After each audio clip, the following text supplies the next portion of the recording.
Okay, we are live, guys. All right. Hello, all you YouTubers out there. We're going to be playing our third session of Caldera. This is a 5th edition Dungeons and Dragons live play game that is set in a Western world. Yeah, it's a crazy, cool, fun little place. We are down 2 of our usual players tonight. We have a guest appearance made by Derek the Bold. You can see his book in the page there. He is studiously working on putting his character together when only having been given half an hour. He's most gracious and awesome. Just to buy him a little bit more time, as well as to get this kind of started off officially, I'm going to do a little bit of a brief recap of what happened in the last 2 sessions, mainly just the last session. So our heroes found out that Edgar Murphy and the rest of his gang, the Murphy's Maniacs, had sprung the 3 men out of jail that the rest of the party had managed to arrest in Mournful Valley. And shortly after getting back home to Wayward Gallows, they heard of a little bit of a trouble up at the Jessup's place outside of town. And heading out there, they ended up having a shootout with none other than Murphy's Maniacs. Then that kind of led into a harrowing wagon chase that was careening towards a cliff the whole time. And they managed to rescue both of the Jessup children, Adeline and Charlie, and then see the rest of the outlaw crew get killed, either by falling over the edge of a cliff, or due to being shot, or at the end of a rope, as Ellis Murphy was hung for his crimes. Then they discovered news of a very high bounty on a goblin named Renier the Elf Eater. And they learned that known bounty hunters in the Caldera have been wiring their town in an attempt to secure lodgings and supplies, presumably to set out after Renier the Elf Eater. Winter is kind of just around the corner, and it's pretty common practice for everybody to kind of shelter down whenever the snows start in. Traveling is usually pretty dangerous during the winter months. So the mention of this, they ended up following a lead and found some knowledge about how to find Renier whenever they went and had an interesting encounter with a man named Grigsby. He was a little rattled by the party, to say the least, and ended up yeah, in fact. They ended up shaking him down for a little bit of information, and went back to town and started putting things together to try to head out on the trail in search of this goblin outlaw.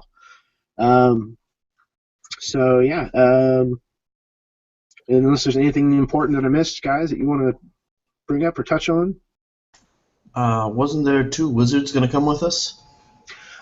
Yes, Iskander did meet with 2 wizards the night before you were supposed to be leaving. And one of them, for certain, said that he was going along with you. The other one asked for a little bit of time, basically overnight, that he would meet you in the morning and let you know whether or not he was going to go with you or not. The only other thing that I'm going to say is, once again, I took a lot of inspiration for this game from the graphic novel, The Sixth Gun. I highly recommend checking it out. It's a very enjoyable read and is very much in the same spirit as this setting. There is going to be adult language throughout. Again, it's just kind of the way it is. Sorry. Not so sorry. It just happens. Oh, wow. Last but not least, Eli has his own YouTube channel and is running his own setting and games that take place in Savage Worlds system. and I put a link to his channel in the description of this video down below. Without any problems, it should be down there. Thank you, sir. So, absolutely, you got to help somebody out sometimes, you know. Again, it's all a community. Okay. So if that's it, and you guys can't think of anything else, how are you doing, Derek? I'm trying to figure out spells. Okay. Do you want to introduce your character to everybody? Sure. I will be playing Padre Estevez, a Castilian missionary, somewhat new to the Caldera, but he's been trained in the language of the locals in hopes of converting them to the one true faith. Perfect. Excellent. Okay. So was there any other business that you guys wanted to try to take care of while you were still in town before you headed out the next morning? A real quick question. Does this cleric know Find the Path? No, I don't think so. Unlikely, because I think it's a higher level spell than he probably has access to, but... That's too bad, because that would have been a really good reason for a cleric to suddenly be with us, because I was supposed to find somebody to cast Find the Path for us. It certainly would be helpful. I have a feeling your resident Durathian might be able to find a path or two, though. So. Yeah, we also have a good tracker here in the name of Variant. Very It is true. Does your tracking ability defeat illusions? I wasn't aware. I don't know, but he certainly has good survival skills. It may not defeat illusions, but it defeats delusions.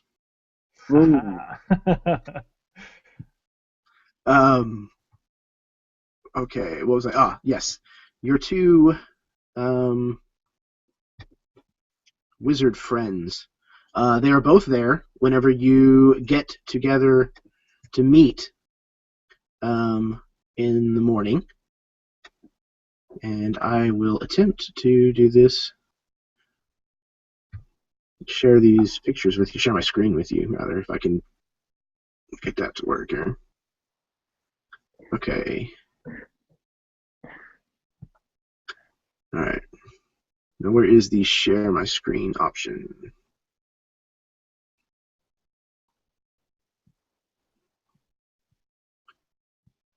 Not there.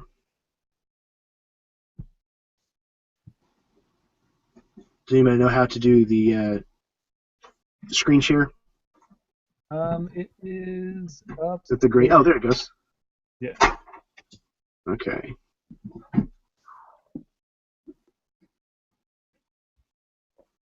Gunmaster. Okay, so let me know whenever you guys can see it.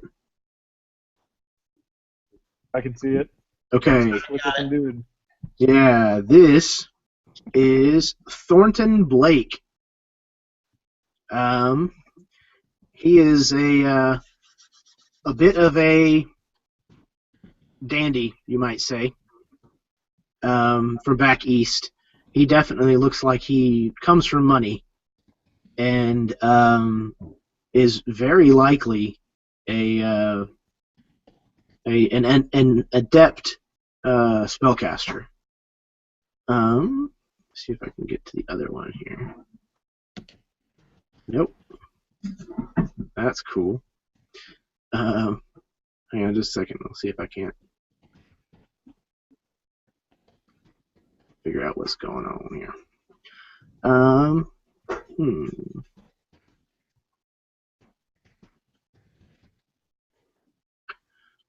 Yeah, so he is there, and he sees you coming, and he kind of calls out, with a very foppish kind of, "Oh, hello, good morning."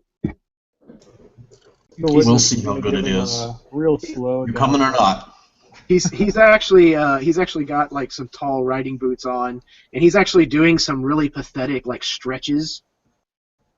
Yeah. Like he's... Eagle Witness is gonna look at Iskander and be like, This man will help us. Yes.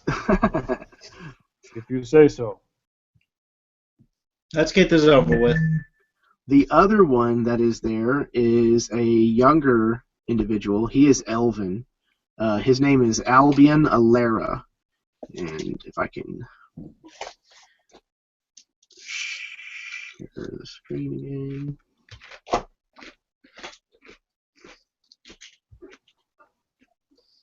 Maybe. Perhaps. Well, there we go. Okay. He looks like this. He has a rifle with him that is not smoking whenever you see him, like it is in the picture, but looks brand new. He is visibly trembling, but has a massive ear-to-ear grin on his face. Sure. What you trembling for, kid? What? Trembling? I don't know. I'm just nervous, He's I guess. just trying to leave him alone. Nervous, huh? He actually shifts, and his rifle goes off, but luckily, apparently, wasn't loaded. So the action, more or less, just slams shut and makes a click. But he jumps as if it had gone off with an actual live round in it. Oh my! And are we babysitting or? No, sir, no babysitting. Seems that way. I told you, keep your gun pointed down. Oh, sorry, I just bought this. I spent almost every dollar I had on it. She's beautiful. I wonder if you have holes in your shoes. Did you buy a gun before you repaired your shoes? What? Holes in my shoes? No, no. He actually checks the bottom of his shoes. He was going to walk over to him and actually pick up the boot and look at the bottom in close inspection. It will be a long trip. Excellent. Well, what's the game plan for finding this place? It's supposed to be hidden, isn't it? Yeah, and bringing along more wizards. Out of character, I'm curious to know what kind of terrain we're going to be traveling across too. Okay, so you guys would know that heading west towards Bone Bowl, between Bone Bowl and Wayward Gallows, there is not a large mountain, but a mountain nonetheless, called Dunbar Peak. And it's kind of scrublands for the most part, dry grasses, bushes that are kind of, prickly, the kind of place where tumbleweeds come from, which is most of the Caldera. That there are trees and small copses and things like that along, scattered throughout, but that there really is not anything like a heavy forest of any kind. What county are we in? Briscoe. Home territory. And I believe, if I'm not mistaken, that you would be in Briscoe territory all the way to Bone Bowl, except for right before you got there. Mm-hmm. That's what it looks like on my map. Yeah, I believe that is the case. So, as we're kind of, getting everything loaded up and ready to go, Eagle Witness is going to look off to the west in the direction we're going to be traveling, and going to squint as if he's looking at something out on the horizon. He'll say, "It will be a long journey through open countryside and Shondo territory. If they find us, we will fight them. And if they kill us, they may eat our hearts to gain our power. Be wary." Perfect. Well, I like my ticker where it's at, so I'll quick draw my guns and I'll say we can stop theirs though, if you know what I mean. The Albion actually jumps whenever you pull your holsters or pull your guns from their holsters, and he kind of clatters the rifle up into his hands and starts whipping around looking all around the town. Eagle Witness walks up to him. They are not here. Oh, well, yeah. Yes, I knew that. Puts the rifle back down, busies himself with something. Goes over to his saddle on his horse and starts retying a knot that's already tied. I'm not sure he did know that, actually. By the way, Eli, go ahead and take DM inspiration for the little Shondo bit there. That's fantastic. Sure. Okay. So yeah, Cadwin and Mad Dog are both going to stay back in town. Cadwin is drunk again, and nobody can get him to wake up for longer than a minute or two. And Mad Dog decides, well, actually, Cadwin's pretty sick, so Mad Dog's going to stay behind and see if he can't get him into the doctors and get him feeling better. So, I think if there's nothing else, then we can go ahead and get started on the trail for you guys if you want. I'm good to go. Where do you want them to meet Padre Estevez yet, or are they just going to meet him? Yeah, absolutely. We can go ahead and do that now if you're ready. Well, you can have them meet on the trail. I'm fine with that. That gives me. Okay. There's not a whole lot out there, actually. Well, about how much longer do you think you're going to have? I think I'm okay. Let me send you this. Let me know if. I mean, it's not completely filled out, but I think I've got enough to go, at least for right now. Okay. Then we'll go ahead and do it in town here, because there won't be a really great place to do it for a little while. So we'll go ahead and handle it with them in town. And as a matter of fact, they're loaded up, ready to head out, and they're kind of riding out of town. And there's kind of a gathering of the citizens of Wayward Gallows, kind of watching them depart. With a little bit of curiosity, people pulling back the curtains on windows and watching them go, and people who are out and about, running errands of some kind have stopped off to the side and are watching these men ride out on horseback. And you come in, and you are just arriving in Wayward Gallows. You have, we'll just say, for some reason, possibly some religious reason, you chose to actually ride here on horseback as opposed to taking the train. And you've been on the trail for a day, and you're literally arriving in town just as they are leaving. And you have heard of this group of people. They have been dubbed the Angels of the Gallows for some daring do's that they have done recently. Including putting down Murphy's Maniacs, who is a notorious gang in the area and have been plaguing people for 5-6 years now. Yeah, there's your stage. What are they called again? The Angels of the Gallows. Angels, yes. Okay, so I write up and say, my children, I have heard you are the Angels of the Gallows. Is that not correct? Yep, I'll tip my hat. Clinton Whittick, Briscoe County Sheriff. What can I do for you? Padre Estevez, if you would. Padre, yes. Come to give us a blessing before we leave town, I suppose. Well, Sheriff, I have heard from you from far and wide, and I have come to offer my services to your wonderful group. I am a healer by trade and looking to connect to the people of the Caldera and to bring them to the true faith. And I think I can do that best by traveling with your group. What true faith is that? The true faith of the one and only God. Is the one and only God an eagle?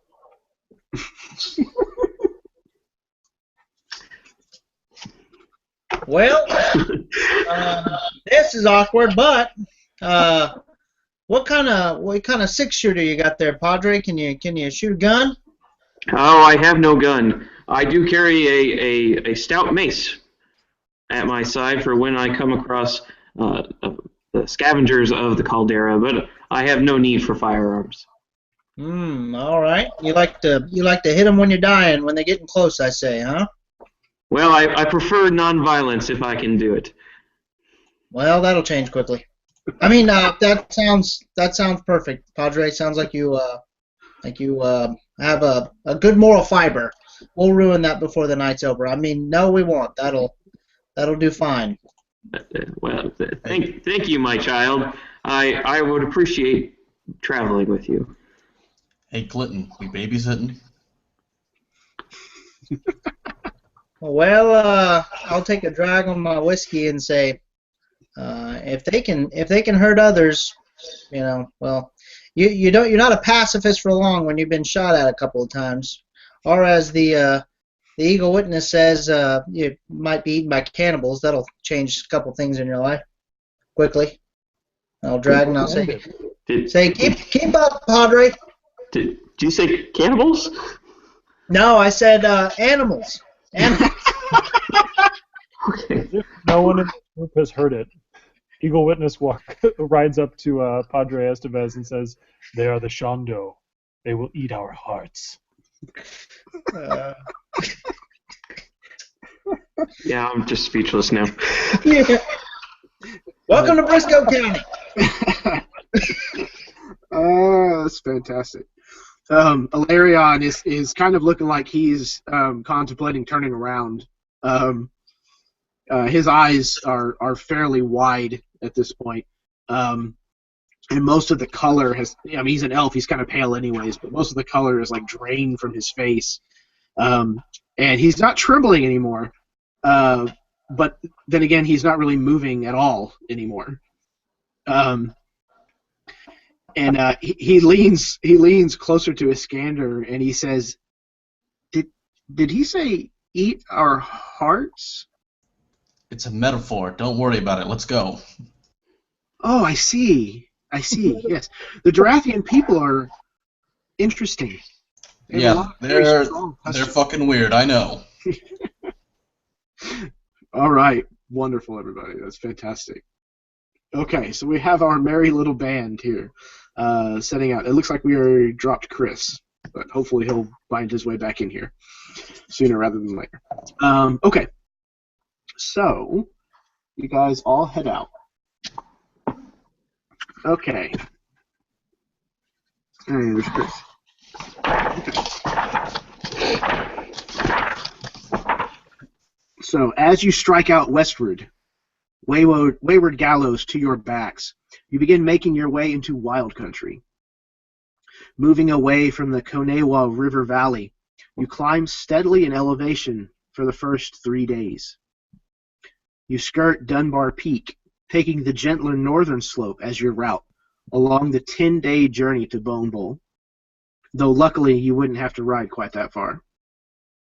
But still, with the onset of winter, it was far enough to give cause for worry to take nest in the back of your minds. So it's very much open land at this point. Off to your left is the mountain that you're kind of working your way around the northern slope of. Like I said, scrubby bushes and small cypress trees and cedar trees, rather, kind of stretch out before you. It's this kind of gentle slope that kind of leads off to the north, to your right. So what we're going to do now is, along these 3 days of the journey that you guys are traveling, I would like for any one of you who's interested in doing so to go ahead and take about a minute or so, if you want, to retell a story from your character's past that you would have shared with the rest of the group, perhaps, or something anecdotal if you want to. So yeah, anybody who wants to go first can take the lead on that if they want. Well, the new folks would have, as we've been riding along, see Eagle Witness constantly looking out to the horizon, and like it's very clear that he's looking at something, but anytime anybody looks, there's nothing there. And sometimes he'll even, like track something through the sky, but still there's nothing that he's tracking, like it's empty sky. And if at some point someone were to ask, what he's looking for, he would just say, I am witness to the eagle. It soars overhead and guides my actions. I follow its whim and seek its wisdom. And something equally cryptic is about the most you're ever going to get out of him.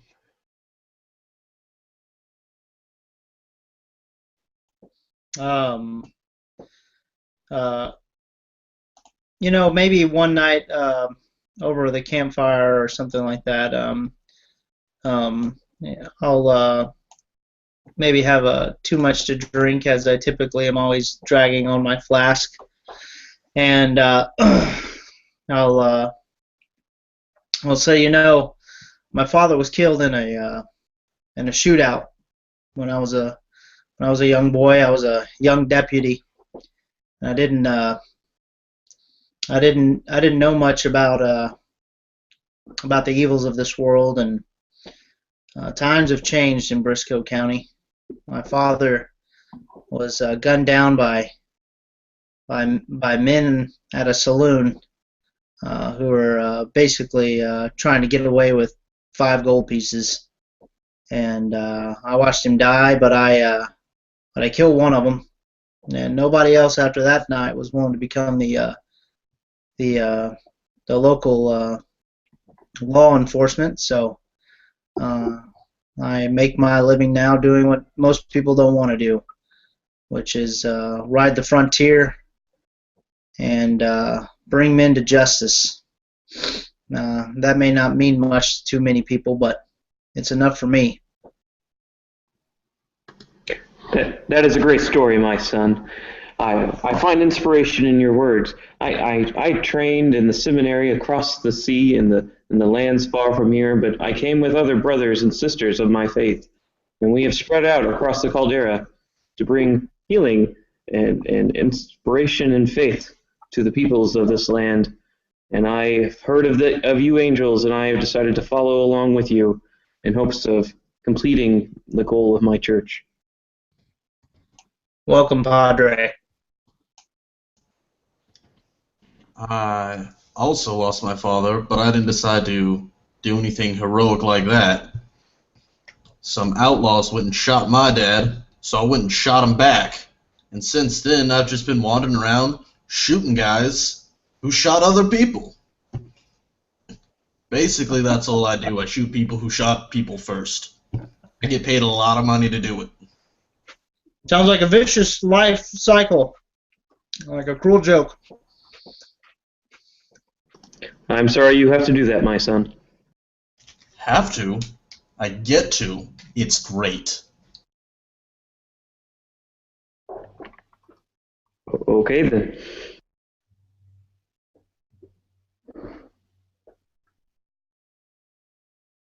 Virion has maintained an aloofness to much of these discussions, I think, particularly because he doesn't feel as much attraction to the rest of the people as much as he does to, say, Minerva, his pet. But one night he probably will talk about his own problems in his country. He'll say, in my country, we have many problems, and these problems, we can no longer stay there with these terrible things happening. So I travel when my hometown is demolished. Me and this wyvern here, I saved her from brink of death one day when men come to kill these creatures and they harvest their backs. They're only for leather. I come here to take this creature out of her terrible blight. And now we are here gathering fortune to bring back the country to rebuild. Sounds good. He seems somewhat satisfied with what he said and doesn't seem to want to say anything else. You need to talk more. Fantastic. You need to talk more. That's Chris, what I have to say. take DM inspiration. That was fantastic. And every single one of you can have 100 bonus XP Nice. for having shared a story. Derek, go ahead and take 200, just because we'll kind of try to get you a little caught up. No. Especially because you managed to come up with everything that you've got so far within an hour. So Nice. it's phenomenal. Okay. Side note, I'm curious if this guy has a brother named Abelard somewhere. I said the same thing. Yeah, that's funny. I'm sorry, you must forgive me. I'm not sure he does. Nobody's perfect. It's okay. Oh no, don't start that shit.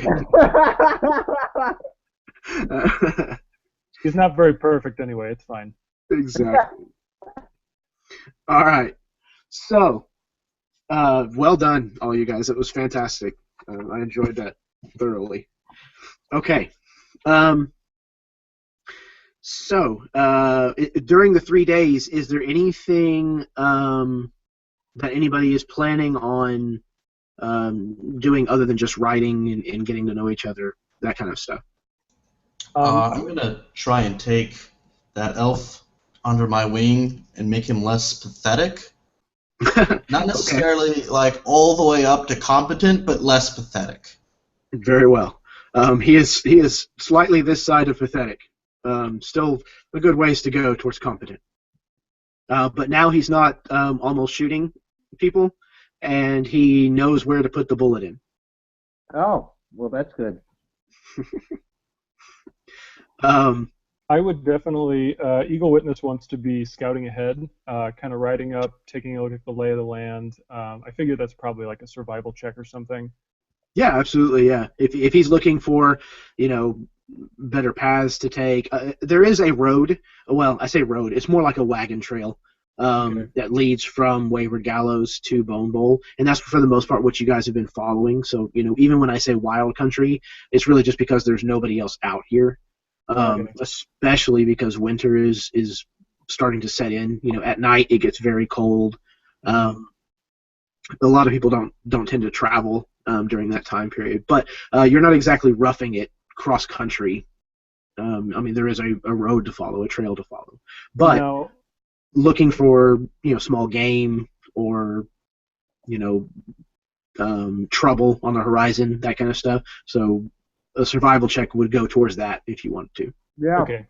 Yeah, because and I don't know if we brought along a wagon or anything like that, but Eagle Witness's preference would actually be to not travel on the road, because I imagine it's something that's maybe watched by the Shondo, and he would want to steer as clear of that as he could. Okay, good point. As far as I know, you guys do not have a wagon or cart of any kind. I think all of you are mounted on individual animals. Okay. So yeah, if you're heading a little ways off of the beaten path, then that's perfectly fine. Yeah, if you want to go ahead and give me a survival check, that would be fantastic. All right. So actually, while I was away, I made up some story about what Virian's been doing while most of these people have been talking in town. And I'd say that Virian has been already gathering information, going on scouting runs and looking at that. And I got a 19 on my survival check because he really likes riding and flying with Minerva. And she moves pretty fast. She moves at a base speed of 60 feet. So that's a pretty impressive move speed, faster than a horse. And he's definitely going to be scouting along with Eagle Witness off the beaten path, and since she can fly, he can definitely do a lot of that. And he's also going to be checking around as Eagle Witness is as well. Cool. Yeah, and Eagle Witness would definitely be looking up at Virian with a special kind of jealousy because he can fly and Eagle Witness can't. But I got a 23 on my survival. Excellent. Fantastic, both of you. Okay. Yeah, at some point on, we'll call it day 2, Varian likely would have seen it first, just because he has a significant vantage point. He sees dust being kicked up kind of off in the distance, further to the north of where you're traveling. And we'll say, he circles back to kind of tell everybody kind of what he saw, which was a group of probably 10 to a dozen, unmistakably Durathian, on horseback. Okay. Well, he's going to tell Eagle Witness first, and then he's going to tell the rest of the group. Yeah. Eagle Witness, like he said, you're probably out. I would figure probably no more than maybe quarter mile ahead of everybody. Mm-hmm. So Varian circles down to you and warns you about this, and you're fairly certain that it could be pretty much only one group of people. Many Durathians riding on horse. It is the Shondo. We must warn the others. Okay, I will do that. Borat. Okay. So I'm gonna ride back to the group as Virian's doing the same, and Okay. whenever we ride up, is there some sort of are the Shondo known to have any sort of special tactic or a particular thing aside from eating the hearts of their enemies? They are extremely fierce. Okay. Like if they come across a group of people, most times they will kill them. Okay. Oh, cool. And even people who flee from the field of combat, they will chase them down. They're not a kind group of people in the least. Okay. So then, whenever I get back to the group, I'm going to say, the Shondo are coming. Virian spotted them from his flying beast. And they will not speak to us. They will only kill. We must kill them first. Are they Or coming in run. our direction? Yes. Jeremy, what's around us? Like I said, it's pretty much scrub country. Shrubs and scrappy little trees and things like that. But there's also a lot of rock and things like that. And not far back, actually between where Eagle Witness was and where you guys are, there is a small ravine. It's probably less than 15 feet deep, and it runs for maybe 100 yards or less. That you're fairly certain, if you can get your horses and you all down inside there and keep them relatively quiet, that they might just completely bypass you altogether. What do you guys Virian, want? Did you spy the ravine from the skies? Yes, it is possible. We may not ever need to engage them. I will Sure. maintain distance away from us. Mm. So Virian's gonna make sure that he puts himself further from the group than so if the Durathians spot him, he can just kind of fly around them and let the group pass the other way. Excellent. Okay. Let's do it. And now, correct me if I'm wrong, but I think most Durathian tribes don't really use firearms either, right? They're not widespread amongst most of the Durathian tribes. So but it's not to say that these guys don't have them, but right. the chances of it is slimmer than Yeah. than that they would. Okay. Amongst a group of Shondo in particular, of 10 individuals, 2 of them might have firearms. Cool. But again, no guarantee either direction. It's kind of an individual choice whether or not they've come across someone that managed to showcase the power of a firearm before they killed him, that kind of thing. They are very much about strength, power, and taking those qualities from an enemy that they managed to kill that they think had those traits. So they're definitely not traitors. No, not a whole lot of mercantile ties with these guys. Unless you use souls as a trait.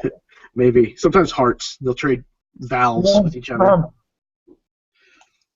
So do we need to do any type of check or anything for hiding or? Yeah.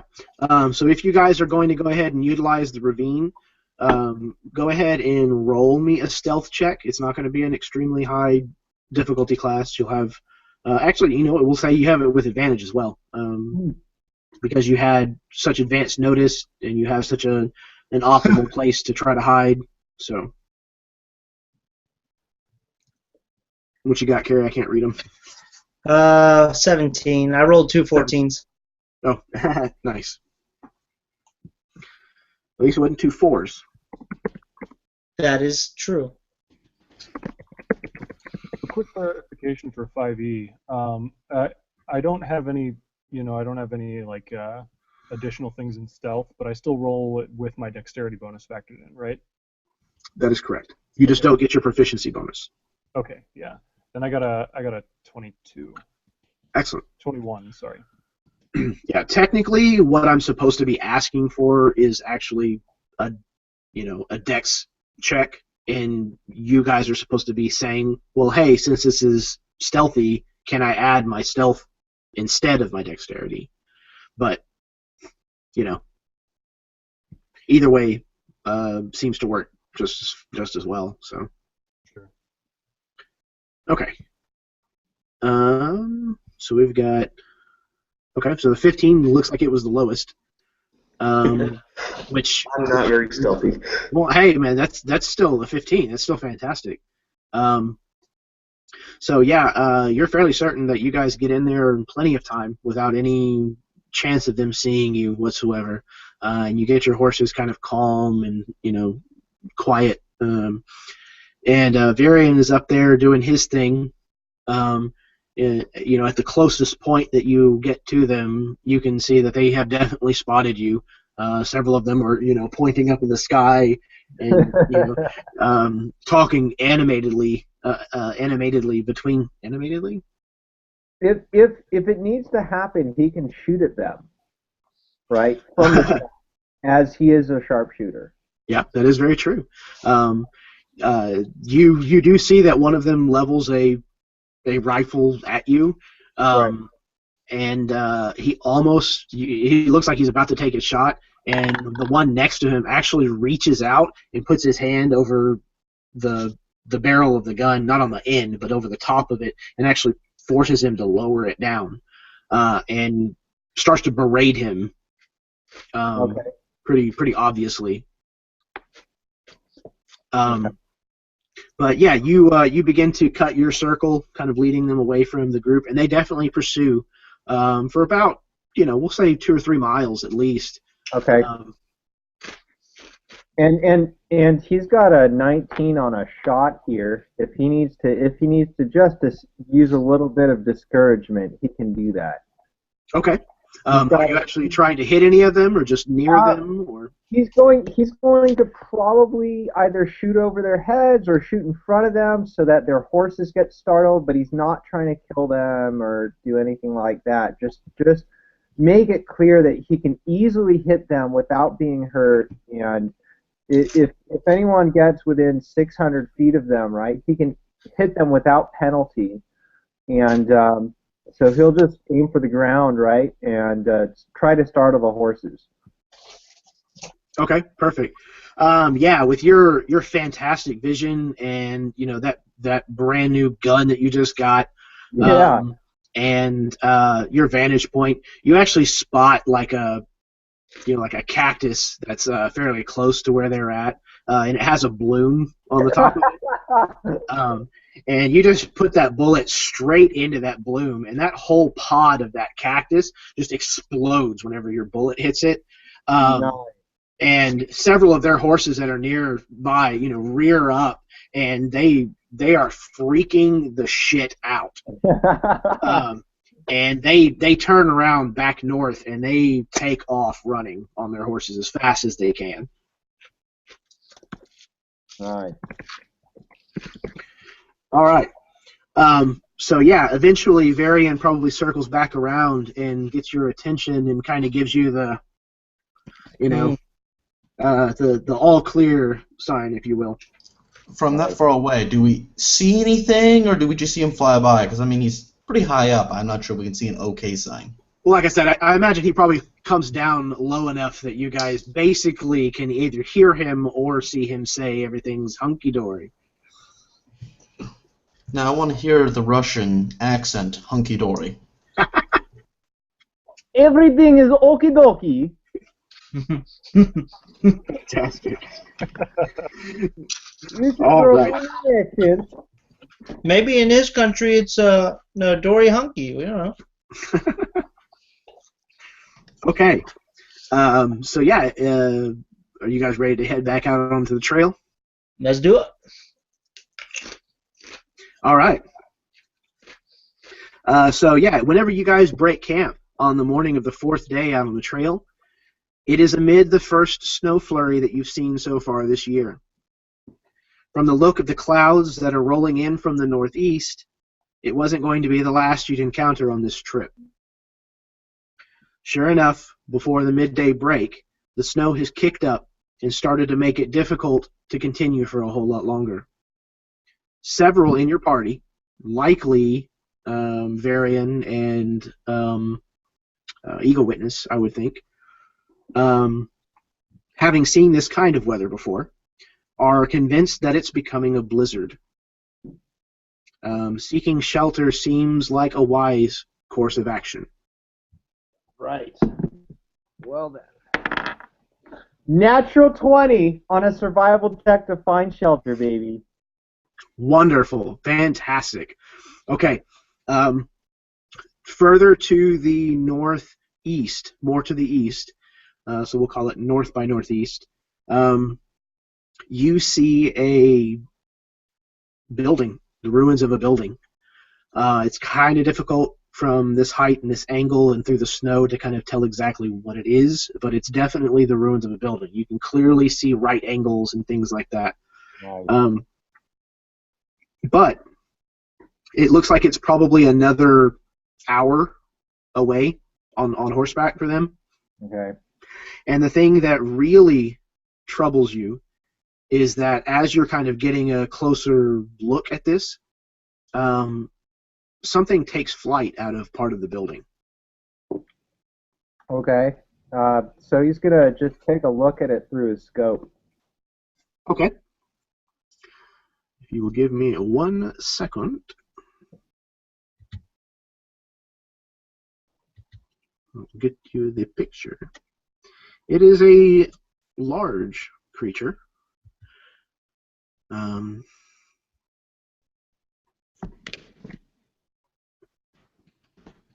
And this is what it looks like.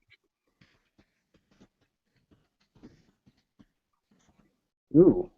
It looks like a vulture. It does.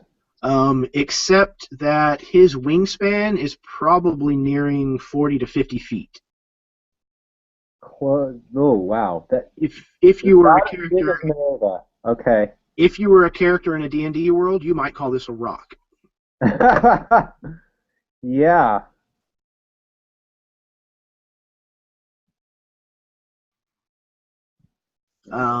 Yeah, you can see that it's buffeting its wings and is starting to gain altitude. You can see the snow that's falling kind of swirling behind each stroke of its wings as it's gaining height and is most certainly coming in you and Minerva's direction. So I suppose this would be a knowledge nature check to identify or learn anything about? Yeah, Okay. that would be a good place to start for sure. I don't have any training in that, but I would like to use my advantage and roll and see what I can get. Okay, absolutely. And in 5e, are you limited to a maximum result of 10 for something you're not skilled in, or is it Okay, cool. Nope. So first roll, natural 20. All right, so that gives me a 19 total, and I'm not going to be able to beat that. Yeah, but I got a 17 the second time.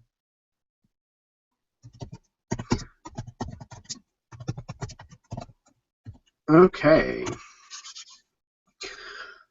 So yeah, you rolled a 20. That's fantastic. Okay, so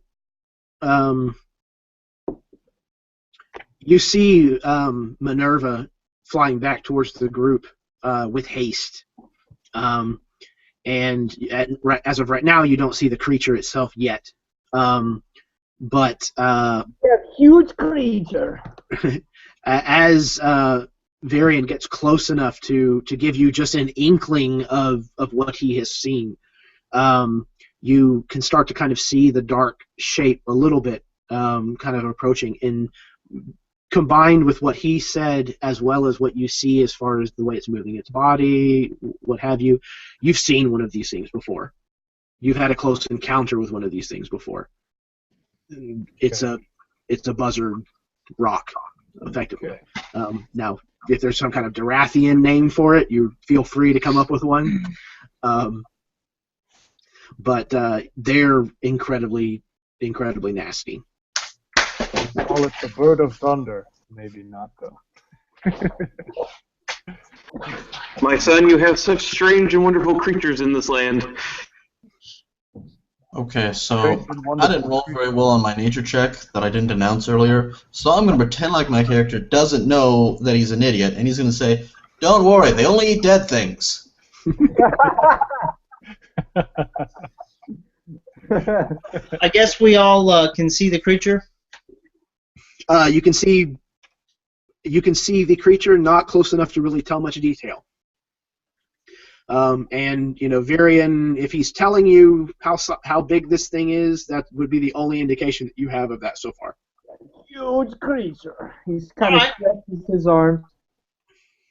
Jeremy, I am going to pull out my double blind ladder. I'm going to I'm going to put that up, the ladder, set it in place, and I'm going to grab the rope to my horse, and I'm going to tie it around the ladder. Does the ladder move, or is it pretty stationary, like when it locks in place, because it leads to another dimension or a dimensional space or whatever? How would you describe the ladder? It is stationary unless you wish to withdraw it up into the blind while you're using it. Okay, cool. I'm going to tie the horse to it, and I'm going to say, all right, well, I'm getting up in the blind. Anybody wants to join me? I don't think the buzzard's going to be able to get to me in there, and I'll just shoot him in the face when he tries. Yeah, I believe that blind can hold 2, 3 medium creatures, I believe. So you wouldn't be able to fit everybody in there, but you 8 certainly could. medium creatures. 8 medium creatures? That's what it says. The extra dimensional space can be reached climbing to the top of the rope. The space can hold as many as 8 medium or small creatures. The rope can be pulled into the space, making the rope disappear, so on and so forth. Yeah, that is how rope trip functions. This is a slightly modified version. Okay, cool. I was just saying what the spell was saying. Yep. Okay, cool. Other than that, it functions pretty much exactly the same way, except that it's a smaller space, and you can actually open the little window things on it. So that's kind of the trade-off. Cool, awesome.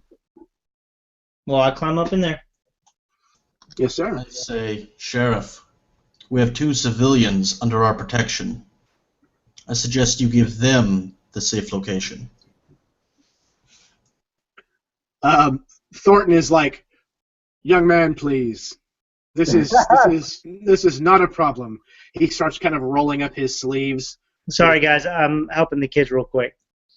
He says, If they want the blind, they can have the blind. I don't care. He says, young Ilarion should absolutely ascend the ladder and stay with the sheriff there. Birds of a feather and all that.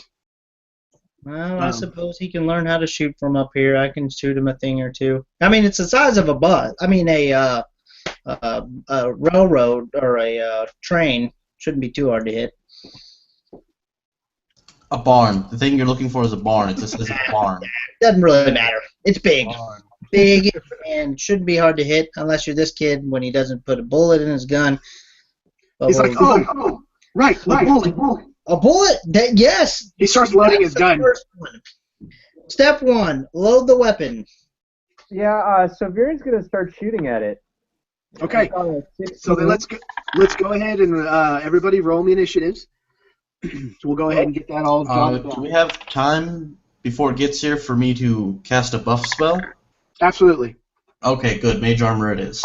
Yeah, actually, on that note, Viren's gonna cast a Hunter's Mark, giving him advantage on all attacks. Excellent. Is that what Hunter's Mark does? I thought it dealt extra damage. Someone has the PHB right there. Hunter's Mark is a spell on page 251.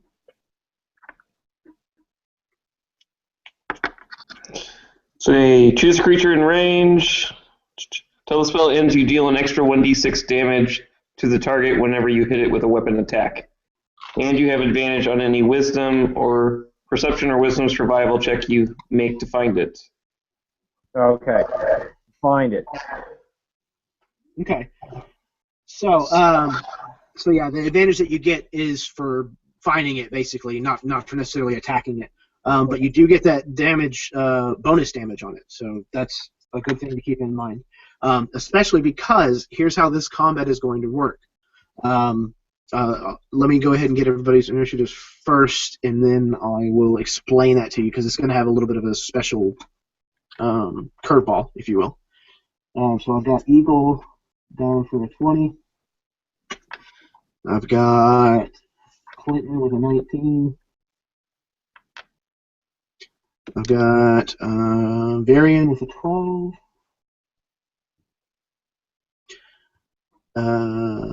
Estes with a 2.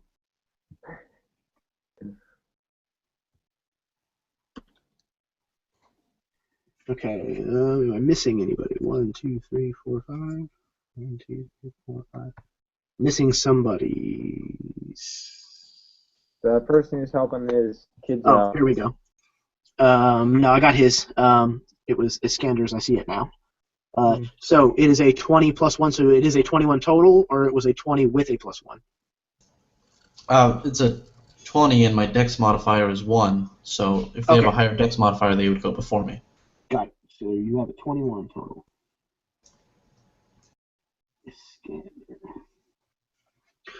Okay, so that is everybody. Okay, so the way that this combat is going to work, every round that the rock moves, you guys are going to have to make a perception check at a disadvantage. The DC is only a 10, but if you fail, your ranged attacks for that round will be at a disadvantage to hit it because of the snow. Okay, everybody understand the gist of that? Yeah. Perfect. I have a question, since Yes. I was trying to figure something out. We had time to cast a spell before it got to us. Yes. Could I cast Bless on 3 people that have guns? Absolutely. Okay. Yeah, the only thing to check on that would be Varian's range. 600 without penalty. No. For his spell, for him to be able to include you in that. It's 30 feet. Okay. Oh. So. Well, he can't cast it then. Yeah. Well. Attacking. Yeah. So you'd probably have to exclude Varian from your choice of 3, basically. Okay. I mean, since we've been traveling for a few days, I would see who has guns, but I don't know. My character knows, but I don't. Who has guns? Everybody. Okay. Yeah, Yeah. I do have 2 pistols. Eagle Witness generally doesn't, actually. He's got a rifle. Well, that is he true. rarely uses it. Well, how about this then? My children, may I bless you before this battle commences. Hurry up, Padre. Whatever you say, bro. In the snow and everything, Eagle Witness is stripping down out of his shirt and is like dancing around and beating his drum. He has no time for being blessed. I'll take 2, Padre. Okay, well, I bless 3 people. Fantastic. So I'm guessing Clinton gets one. Varian, we will say, since he was called in, gets one, and of course Iskander gets the third. Inform me what Bless does. Okay, so when you make an attack roll or a saving throw in the next minute, the target can roll a d4 and add the number rolled to the attack roll or the saving throw. So every time you make an attack, add another d4. Cool. Awesome. Thank you, Father. So good. Yeah, Wait, Bless just kicks once or ass. every time? Every time. Jesus. Welcome to 5th edition. Yeah, Bless in 5th edition is a kick-ass spell. I know. And Yeah, its yeah. duration is concentration or up to 1 minute. Yeah. He just can't cast another concentration spell while he has that one. So 6 rounds is pretty impressive. Is there Oh, any, yeah, if you have a cleric and a bard, and the bard's also adding his inspiration. Mhm. Speaking of my inspiration, by the way, I do want to give that out. I would like to give it to the gun-shy elven wizard. I believe you spent your inspiration, unless you had a second one. Well, I used the inspiration that you had given me, but I want to give my bardic inspiration as a bonus. Oh, action. okay. Sorry. Yes. Perfect. Yeah. So that elven ally of ours gets D6 that he can use once in the next 10 minutes. Okay. And this is you said the Jennery elf? Yeah. And the Okay. idea is that, like, he sees me out here dancing and, like, chanting and singing and beating my drum shield and everything, and, like, the audacity of it steels him against what's about to come. Yeah, absolutely. Yeah, through the days that you guys have been traveling with this guy, you've learned that he is the kind of kid from back east who has read all of the nickel and dime store novels that have been printed about the happenings out here in the Caldera, and he has come out here to try to be a part of it. So yeah, he is very much starstruck whenever Ego Witness starts dancing around. He's probably actually kind of watching him with his mouth kind of agape, and he's like seemingly forgotten completely about the damn bird. And that this is the guy in the blind with me, the kid. Yep.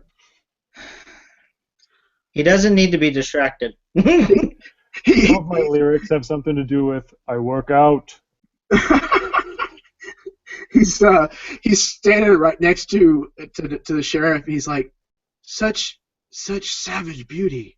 This is the noble savage. His workout is snapping the band on his chest, right?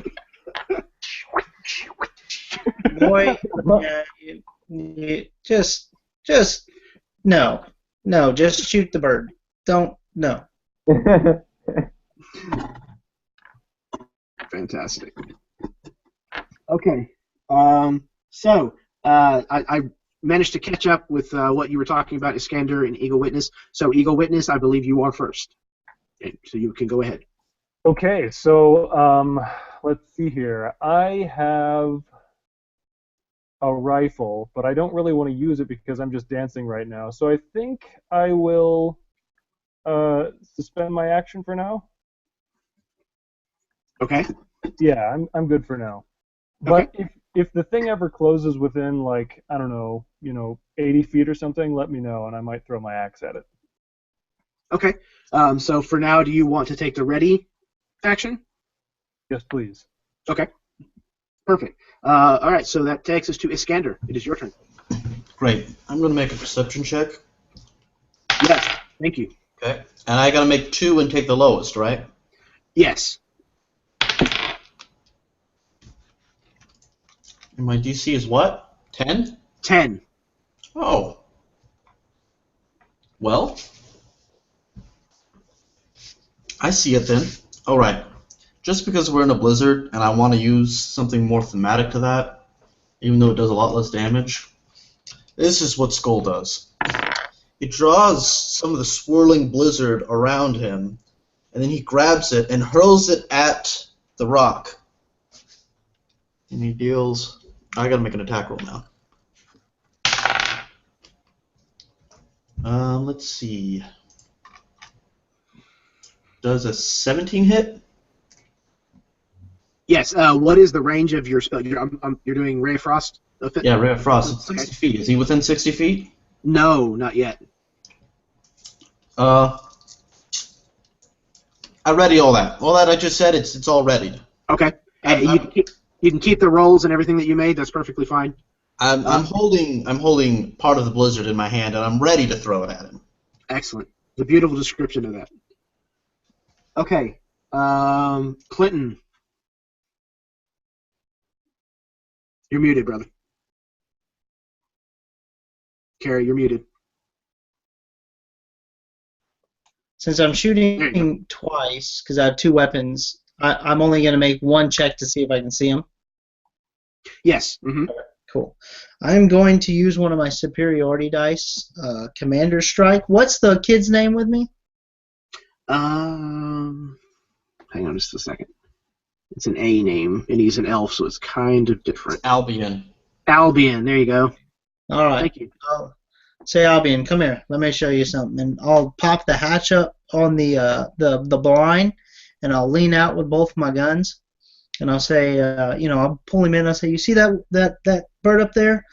Let me show you how it's done. I'm going to give him a Commander Strike. He gets to use a reaction this turn, and he can immediately make an attack with one weapon, and he can add my superiority dice to it, which is a D8. Excellent. So he'll get that, as well as, if you want to use that Bardic Inspiration, a D4. I'm going to go ahead and roll and see if I can make him out clearly. Let's see. Oh. I don't see him. Not very well, but I'm gonna try to give it a shot anyway.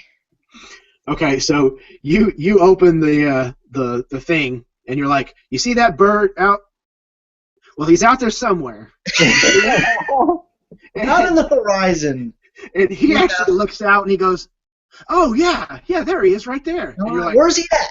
Good. Glad you see him. Point him out. He's right All there, right. behind those snowflakes. Don't you see him? Yeah, sure do. I'm about to give him a shot. He's the he's the size of a what'd you say? A train engine? Like a train. Exactly. He's easily spotted. So I'm going to take disadvantage on my first attack. I'll roll that. It'll be on all of the attacks, unfortunately. All right.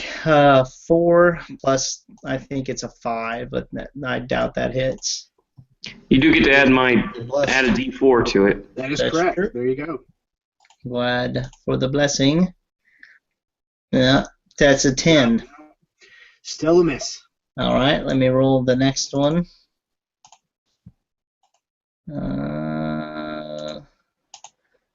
High roll. Okay, so that's the next one will be a, let's see here. It's both gonna be a, so 11, 14. That actually does hit. Sweet. Okay, Go cool. ahead and roll your damage. All right. It's going to be 2d6 plus, well, it won't actually be a plus. 2d6. Roll it. 3 points of damage. And the kid also gets to go now. So he takes 3 points of damage. All right. Mike is usually the one that keeps track of that. So if somebody does not mind doing that bit of bookkeeping, excellent. Thank you, sir. Wow. Okay. Because he spotted it, he's not at disadvantage. And I went ahead and rolled his attack before he added any of the stuff to it. I will go ahead and add the D8 because he has to take that on the attack, right? Not on the damage. Let's see. The Command and Strike on the attack's damaging roll. On the damage roll. Okay. So he will save both his Bardic Inspiration. He doesn't even need the bless, and he's gonna use the superiority die on the damage because he rolled a 19. So he definitely tagged this thing. I don't know how the hell he managed to do it. Whenever Clinton actually looks over, he's got both of his eyes closed. So, not really sure how that worked, but he shoots the thing anyways. Did I hit it? And you reply, I don't know, I can't see it. I don't know. I think so. I heard a noise. It's the train of a bullet hitting a train. It's the sound I can't hear out of my left ear. A bullet hitting a train. Okay, so he dealt a total of 17 points of damage. Ooh. Albion, you got him good. He's like, is that I your hit it. first? Is I that your hit first it. shot? Well, I mean, I've Don't be modest. I've shot like cans. Oh, okay. I shot myself once. Also good I practice. wouldn't tell anybody that, kid. Oh yeah, no. But I hit it. I hit the bird. I'll hand you my whiskey flask and say, take a drag. Nice shot, my son. You can always tell people that you once shot a rock, and when they say, that's nothing, say, no, the giant bird! Yeah. So yeah, he takes a sip of the whiskey, and he immediately starts coughing a lung up. I think that was my first reaction when I had whiskey. He's like, that's terrible. Huh, and that's why you gotta drink it. It's acquired taste. Okay, he takes another sip. I'll say, all the heroes in your stories drink this. Yeah, absolutely. I'll have to just get used to it, I guess. And he hands you your flask back. Okay, perfect. So that was Clinton's turn. Thornton, the kind of dandy wizard, he actually leashes out a firebolt spell.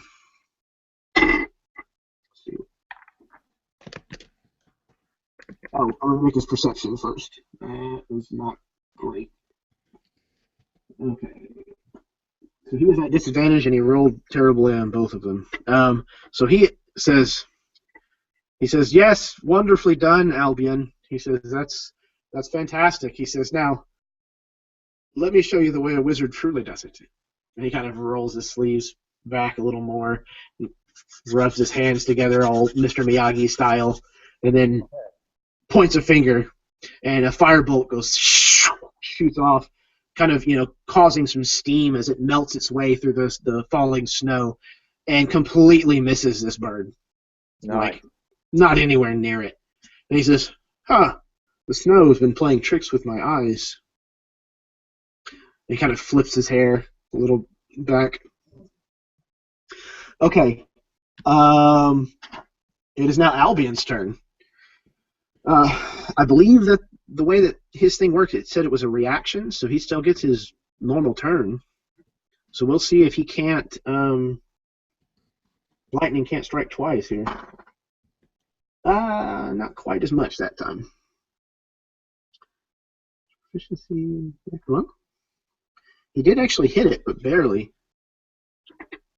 And only because he didn't have disadvantage. Does he have my bless?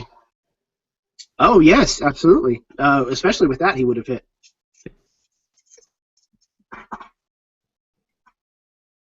Okay.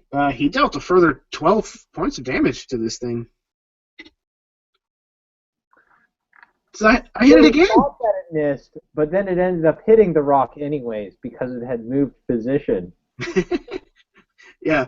Thornton says, yes, I made him scoot over for you. Right into the path of your bullet, young Albion. Well done. Huzzah.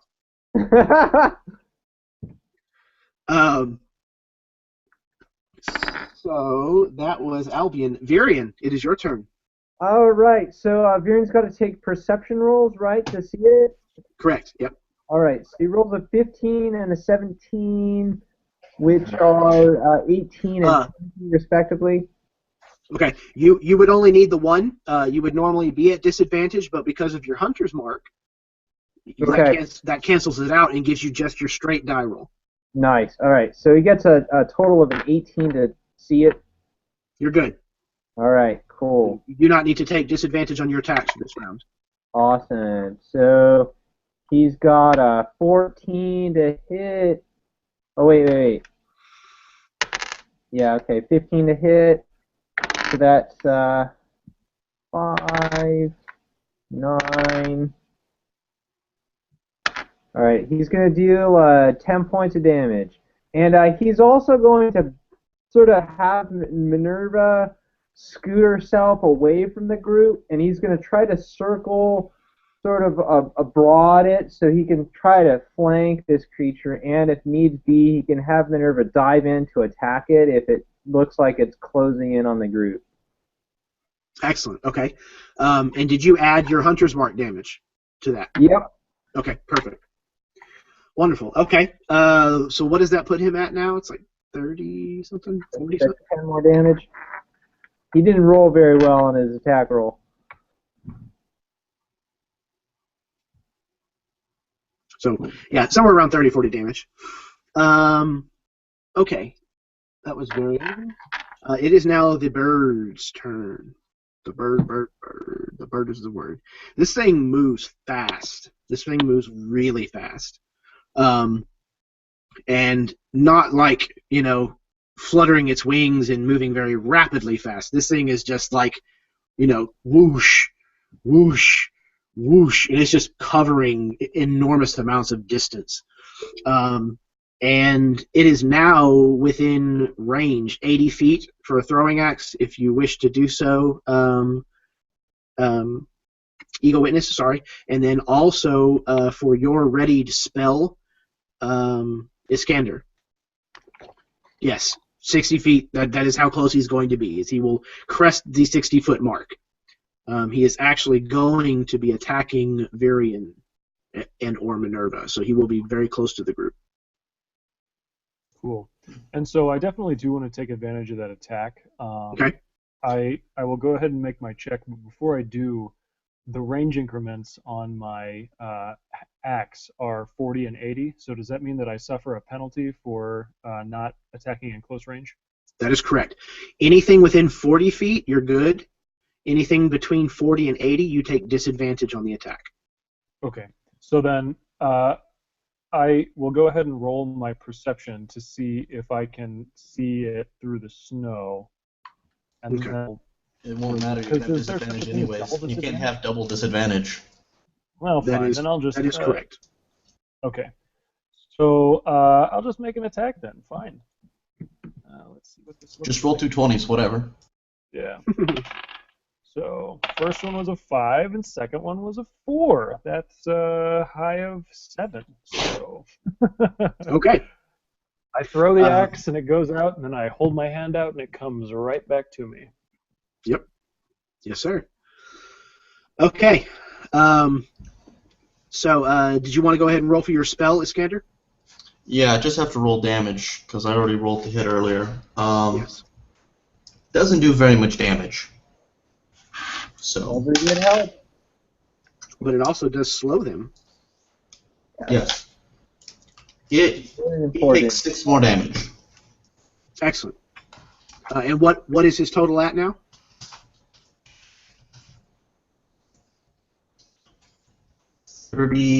48. Excellent. Okay. Somewhere in that neighborhood? I know exactly that much. Excellent. Perfect. Okay. So yeah, he comes in close enough that he's actually kind of, he's turned and banked and followed where Minerva has pulled away from the group a bit, and he is actually going to come after the two of you. Right. He gets both a beak and a claw attack. Or talon rather. So he is going to be taking his talon attack on Minerva and his beak attack on you. All right. Can he take a ride check to grant her a better AC? Yes, absolutely. I'm not sure exactly how mounted combat usually works, but I'm fine with you. Animal handling check, Oh, right? crap. I just opened it straight to the page. Um, And so he's going to take a 14 to assist her AC and bring her AC up a little bit. I'm not sure exactly what that's going to do, but hopefully he can boost it from a 13 AC to something just a little better.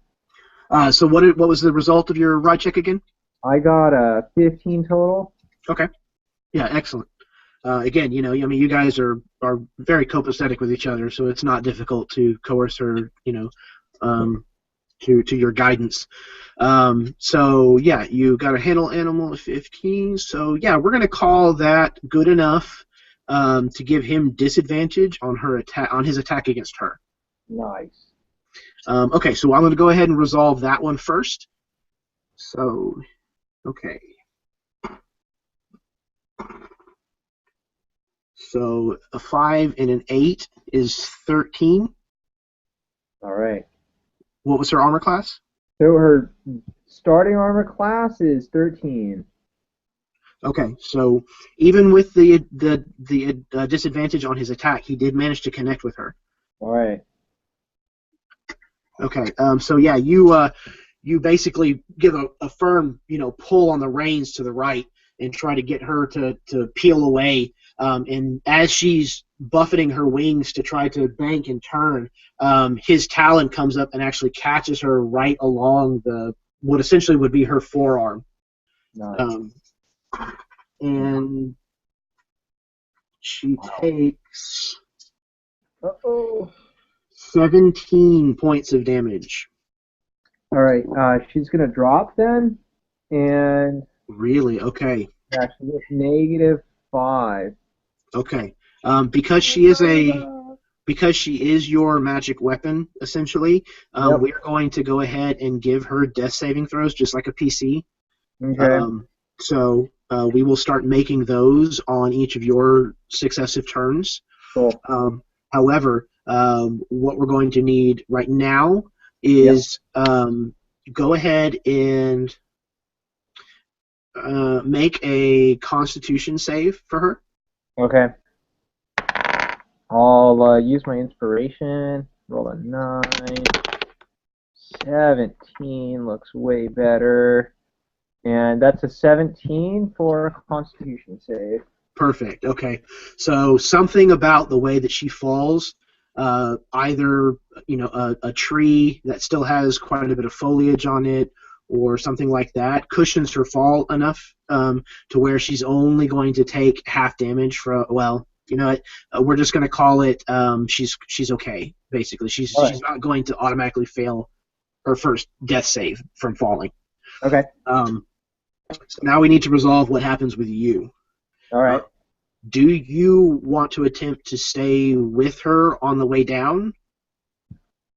I'm gonna say if he can't stay with her, he's going to want to land near her so he can try to get her away from the rock, right? So the rock doesn't kill his companion and draw attention away.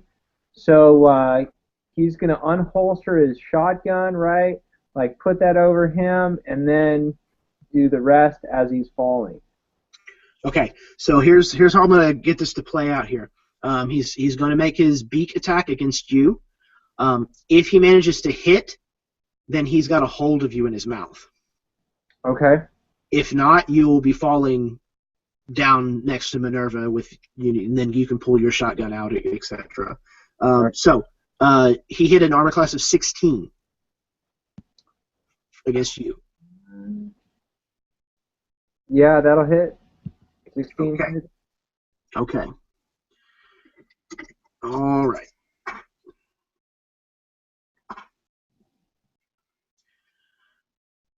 Okay. And he dealt 15 points of damage to you. All right. Okay. You are still conscious, yes? Yep. Good. Fantastic. Okay. But he does have you in his beak. Now, he is effectively closed with you now, for all intents and purposes. Okay. So that was his turn. Estevez, Padre Estevez, you just saw all of this go down pretty much right over y'all's heads. And it's looking pretty dire, has taken a turn for the worst, if you will. Okay, so where did Minerva end up? Let's call it within 30 feet of you. Okay. That's fine. Okay, can I see it? Can I see the... Wait, okay, so then... Sorry, what are all the characters' names? Chris, what's your character's name? Virion. Varian. Is he's hurt. How close is he? He is still in the buzzard's mouth. He's got more than half his health. He's kind of worried about his companion, though. Okay, well, I just wanted to make sure. Okay, so I would cast Healing Word on Minerva. All right, yeah. Perfect. Which is, hold on. She's within 60 feet, you said? Yeah. Absolutely. Okay. So I roll a 1d4. Got a 4, plus my spellcasting ability, which is Wisdom, which is 3, plus another 3 from my life domain. So 6, 7, 8, 9, 10. If I could make a suggestion. Yes. So Varian is within 60 feet of you. So if you wished, you could use that Healing Word, which is a bonus spell, or it's a bonus action spell. So you could actually use that to heal Varian, and then you could still move the 30 feet of your normal movement and cast a spell on Minerva in addition if you would like. Oh, okay. I was thinking she was 30 feet in the air. So. No, she is on the ground. Varian is still in the air. Okay, well then I will use that on Varian. Okay. And then move to Minerva and cast Cure Wounds, which is a D8. All right. And I rolled a 1 plus my 3 plus another 3, so 7. Okay, cool. 2 HP. That works for me. She also stabilizes. Yep, and stable. Good, fantastic, Derek. Go ahead and take inspiration for that. That was a fantastic use of your abilities for that round. You kind of undid that knot a bit. I only got one level, or I only have one level 1 slot left though. Okay, so Eagle Witness, we are back up to you. How far away am I? We'll call it 50 feet. 50 feet? Yeah, that's what we're going to call the rock for this turn. He's 50 feet from where you guys are currently. Okay, so I'm going to go ahead and attack it again with my magic tomahawk. Okay. So, don't forget your perception first. Right. Yeah. So here's some perception. Well, I'm going to be suffering disadvantage anyway from the range increment, so. Oh, okay. Perception doesn't really matter so much, right? Yeah. What is the short range on your axe again? 40. Ah, okay. Well, you could move closer. Ah, very good point. Yeah. Okay, then. Yeah. So Eagle Witness, he's standing here and he's still like. He threw the hatchet, and it came back, and he just immediately started using it to pound out a drumbeat again. And so he's going to just book it forward. He's going to run about 15 feet forward, skid to a halt, but as he's skidding to a halt, he's going to throw this tomahawk up at the rock, specifically aiming for the rock's neck or something that would cause it to release its hold on Virion. Okay, Actually, excellent. How high up is Virion right now? I was picturing it probably 25, 30 feet. Okay. You know, he was still kind of close from where the bless had been cast, and he was starting to gain altitude, kind of thing. Yeah. So yeah, I'll go ahead. Why not? So here we go. Okay. So at the end of your little run, there's a nice sized boulder that's probably about 3 feet, 4 feet off the ground. Mm-hmm. It's got a nice flat space on it where you can kind of if you wanted to at a running jump, you kind of put your foot up and then kind of actually jump in the air and throw your axe if you wanted. Okay. I would like to do that, and actually, this would be an action for my next turn, but I would like to continue running afterward and not necessarily catch Furion, just be ready to like let him fall on top of me and break the blow a little bit. So long term, that's my intention. But here is my attack roll, and I'm gonna as I'm doing this, this thing. I will need your perception, just because it could make a difference. 4. Second perception was 15, and so with my skills, that is a high of 7 again. So okay. So unfortunately, you are at disadvantage. Yeah. Okay. So here's my roll to attack. One was a 7, and the other one was a 13. So I take the lower of them since I'm at disadvantage. So that's going to be a total of 10 to hit this thing. Okay, very close, but not quite. Yeah, because you were aiming for such a specific part of him, and he's got Variant in his beak, and Variant is probably not just being still, I don't imagine. His head's kind of, jerking all around, and your axe just passes right beneath his neck. Stand still. What I will let you do is, whenever you call your weapon, I think that's at will, yes, as an Eldritch Knights. I think it works on will. Yeah, so it would be a will check to get out of there. No, I'm sorry. I think it's an at will power, so I think it's an unlimited. At will, I see what you're saying. You can call to you. Okay, so yeah. Okay, so it is a bonus action, so you can't do it more than once per turn. But you have not spent your bonus action this turn, so if you wish, you may go ahead and use your bonus action to recall the axe back to you. And because of the situation, it is definitely in between the two of you, so I will let you make a second attack. But the axe has a +0 bonus. Okay. So it's to hit. That's fine. So, he throws the axe, whoosh, whoosh, whoosh, whoosh, ducks behind, and I imagine the rock like looks down, kind of like snarky. As snarky as a rock. Whoosh, whoosh, whoosh, whoosh, it's coming back! Oh no! And it is not at disadvantage. Okay, well I rolled a 2, so. Oh, okay. It whizzes past again. It whizzes past again. All right. Iskander, it is your turn. All right. I rolled a 13 on my low perception.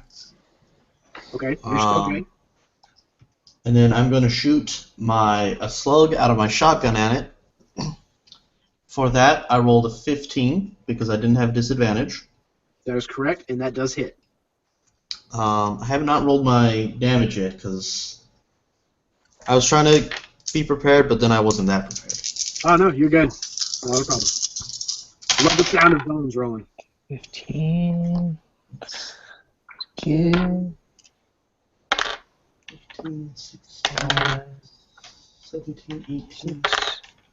18. I shoot it for 18 damage. Excellent.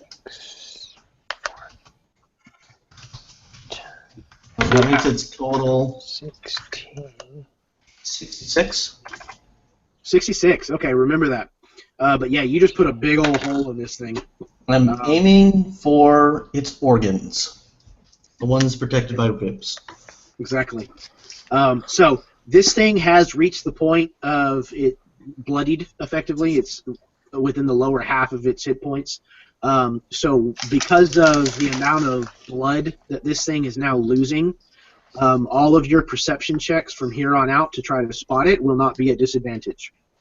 You will still need them every round, but they are no longer at disadvantage. Okay, so Clinton, it is your turn.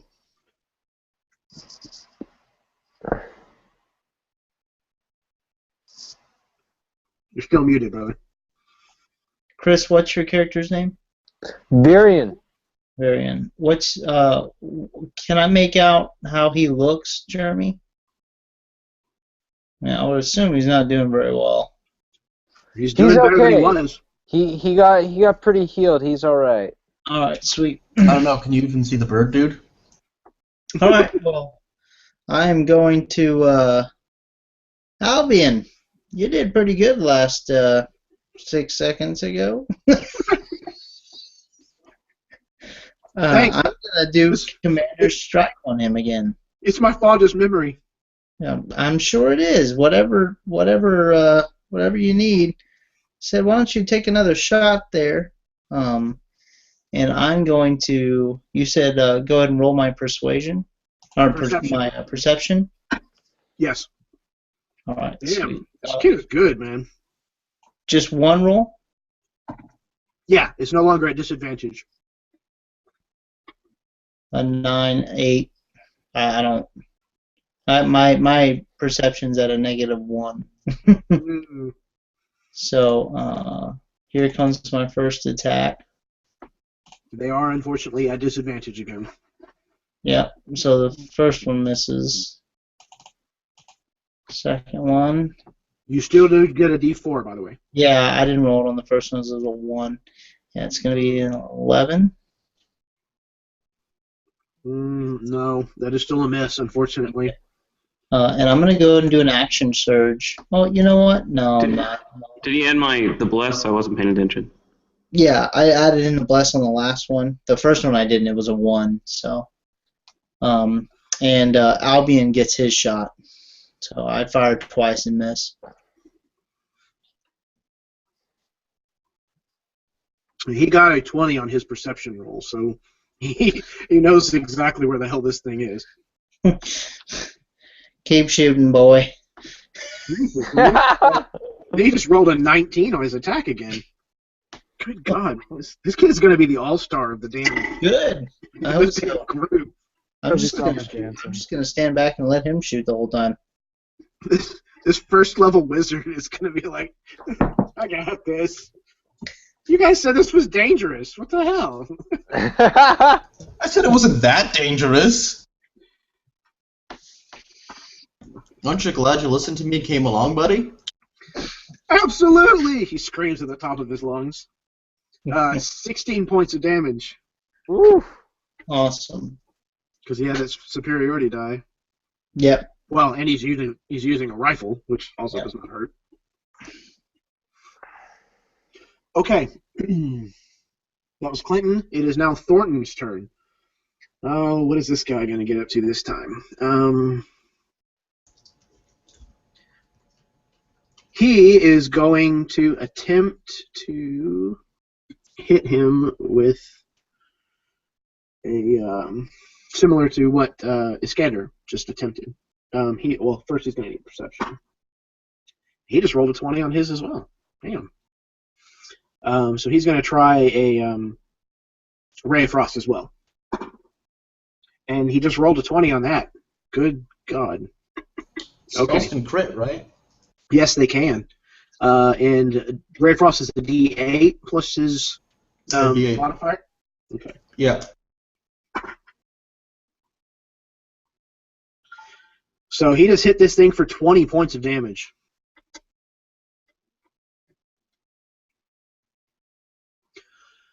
So That puts the Brock at 102.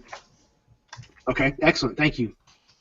So, taking his cue from his fellow wizard, he likewise starts to kind of gather the snowflakes and whatnot around him, and kind of condensing them down into almost a snowball, and then pushes through it with his fingers, and it sends a streaking blast of ice out away from him, and it actually hits the rock just where its wing kind of joins its body, and right where it hits, you can see ice start to spread out on this thing's body, and kind of mat its feathers down and things, and it kind of starts to dip down a bit, and it does let go of Varian.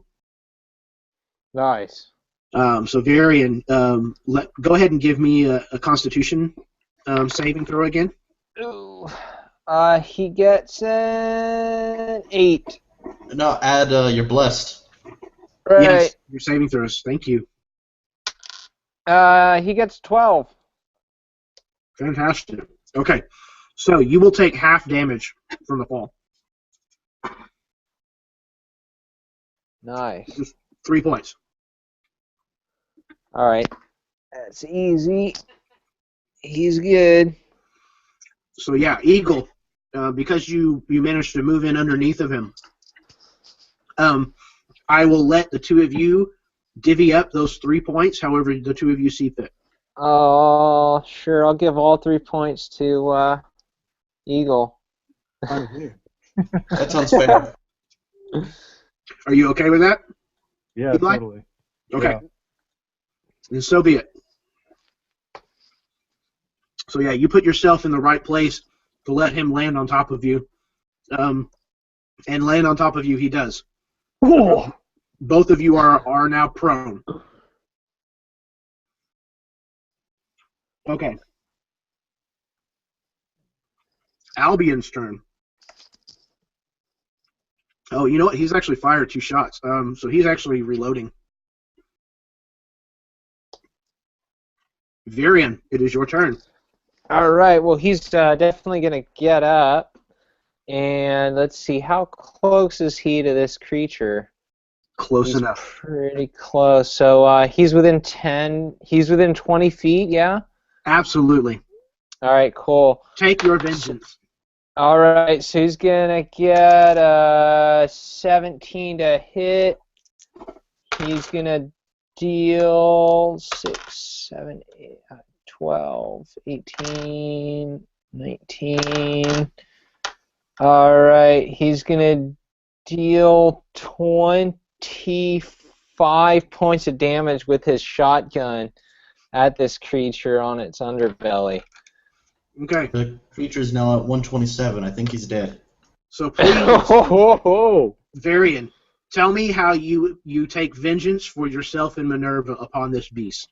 right. Well, after landing spectacularly on Eagle Witness, he manages to use the momentum of this fall to flip off of this magnificent man and vault underneath the beast, and he sort of slides, takes a very careful aim at it, and unloads his shotgun. And let's say he takes both of his shots to unload into this creature.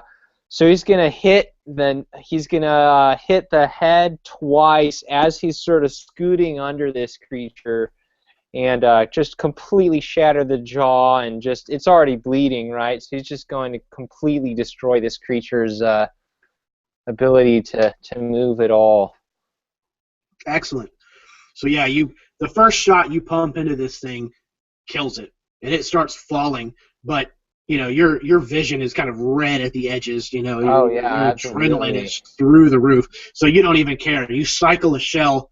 Well, I think it's a double barrel. Whatever. Yeah. You go ahead and pump the second shell into this thing, and it collides with the ground with an enormous thud. You and Eagle Witness, being by far the closest to it, are kind of thrown up into the air, you know, 6 inches or a foot or so, and come crashing back down. And there's snow that's been kicked back up into the air. And when he lands, he's gonna just kick the head for good measure. Well, excellent. And one of the wings has some frost at the joint next to the body, right? Absolutely. Eagle Witness is going to walk up to that and just like start hacking away at it until the entire wing comes off. Yep. And then he's going to get up and look at Virion and say, "Only eagles may rule the sky." Wonderful. Nice. While he's hacking at it, I am going to pluck a rock feather from his wing and put it in my fedora. It's going to like weigh your whole head back. Yeah. It's like a big, huge, you know. Yeah. These feathers are probably 6 feet long. Yeah, awesome. Then it's big is the I'll rock? drape it around myself. What was your question, Alex? How big is the rock? Very large. It is actually huge size. How much stuff can I fit in my bag of holding? Just What are you looking to take? A rock. No way. A lot of food from the rock. I mean, it's got to be delicious, right? Oh yeah, absolutely. Big bird. You are talking a buzzard here, just so you know. Yeah, but it was missed by a fireball, hit by 2 ice rays. It's magically seasoned. Yeah. We'll say that you could probably take either a breast or a drumstick. And then also I'm going to need some feathers to make a magnificent cape. So You can definitely take plenty of feathers. I'll take a lot of feathers. I'll just take that guy's wing. He got a wing, right? I'll just take the wing. That way I can make a rock wing later for food, and then I'll also have the feathers. So, while they're all doing that, the Padre just kind of stands there, holds his hands out, closes an eye, and said, "Shall we pray?" Pray about what? We kicked ass. You pray when you're losing, man. Well, and he thanks his God for giving them the strength to save Virion and Minerva, and for bringing down this creature to harm God's children. So we pray. Well done, guys. Very well done. All of you take inspiration. I actually have another question. Is Sure. the top part of the skull damaged? Like, is it all broken? No, I think it was the jaw, so the lower part of the beak. He shot from under it. So this whole section is gone. How big is its skull? Sizable. I would say it's probably the size of like a lazy boy chair. Never mind. If nothing else, you guys know where it is. It's very unlikely to wander off. I take a selfie with it. Of course you do. All right. type. Yeah. Well done, you guys. I got worried there in that that one round was Varian. You guys did very well. You said it dealt 17 points of damage, and then I went and looked at my hit points, and I said, huh, that's my maximum HP. I hope it doesn't attack me. It was supposed to be a very tough fight. That's why whenever, like, we lost the first person that was going to attend tonight, and I was like, okay, they might be all right. And then the second person bailed out, and I was like, no way. Like, this thing is going to clean their clocks. So again, Derek, you saved lives more than you know. So aren't you glad you picked up a medic? Exactly. Oh, Okay. actually, I forgot something. Is there any chance I can retcon buying more bullets? I forgot that I have to keep track of my bullets, and I have almost none. Yes, that is perfectly fine. You can have done that before you guys left. How much does a shotgun slug cost? Oh, crap. That might be the only piece of paper that I don't have in front of me. So they're Fun free. fact, Great, I'll take $1 million. The little drinks of hard liquor called shots are called shots because back in the Wild West, each shot cost about the same amount as a bullet. So I don't know if that helps at all, but fun trivia. Yes, that works for a bullet, but a shotgun shell would probably be about the same, but a slug would be a bit different. Just because a slug is a lot of metal and quite a bit of gunpowder too. But I believe I have the information. I'm just pulling up the Excel document real quick. As long as my computer doesn't freak out. Okay. In the meantime, okay, so a shotgun slug is 2 silver pieces. Did you catch that? So 5 for $1, right? Yes. Yeah, that's correct. You know, fun fact, slugs that you find in the ground are 2 silver pieces too. That's why they call it a slug, actually. And now you know. Your rainbow book. Boom, boom, boom. I'm glad somebody else got that. Okay. So Okay. after Was Katy Perry going over with that, Rainbow? maybe in my dreams at least. She was actually riding the rock. I forgot to tell you guys that. Sorry. Oh, Did she die in the process? Unfortunately, it looks like yes, you may have killed Katy Perry along with the Buzzard Rock. Millions and millions of teenage girls are incredibly upset, and there goes like at least half our viewership, guys. oh, wow. Thanks. Oh, wow. Thanks for that one. Okay, so now that the rock has been defeated and lies in ruins upon the snow-covered ground, Eagle Witness, you actually spot your eagle. Ah.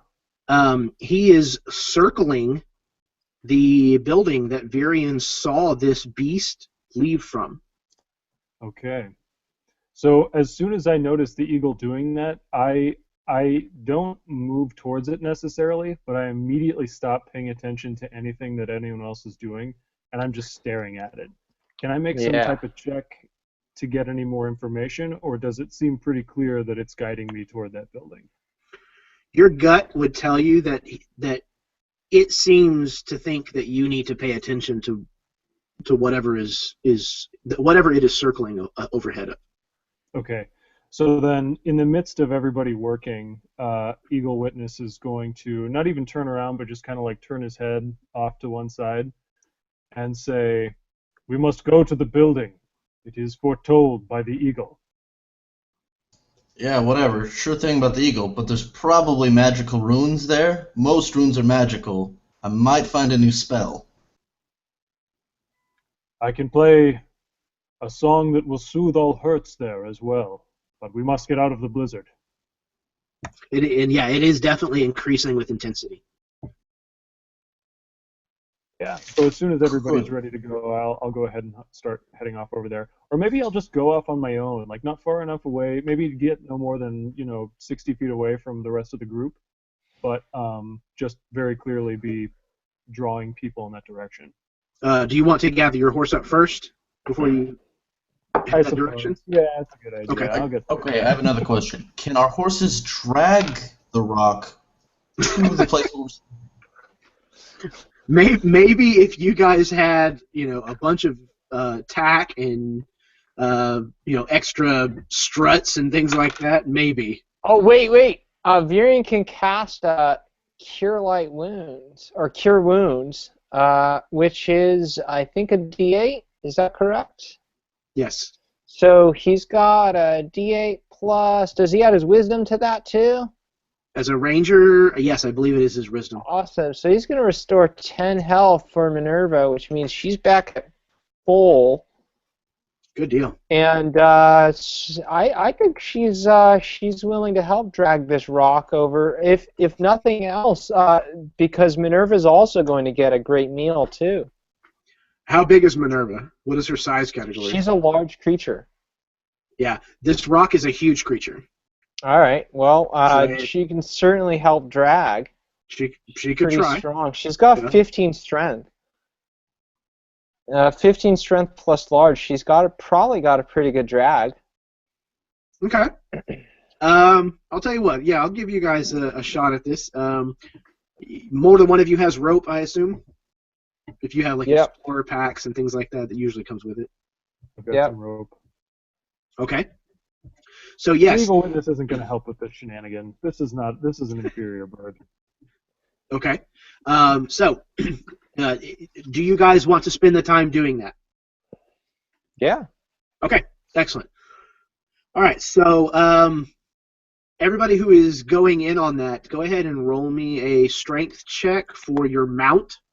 Minerva included in that. I believe a horse is also a 15, but I will double check that real quick.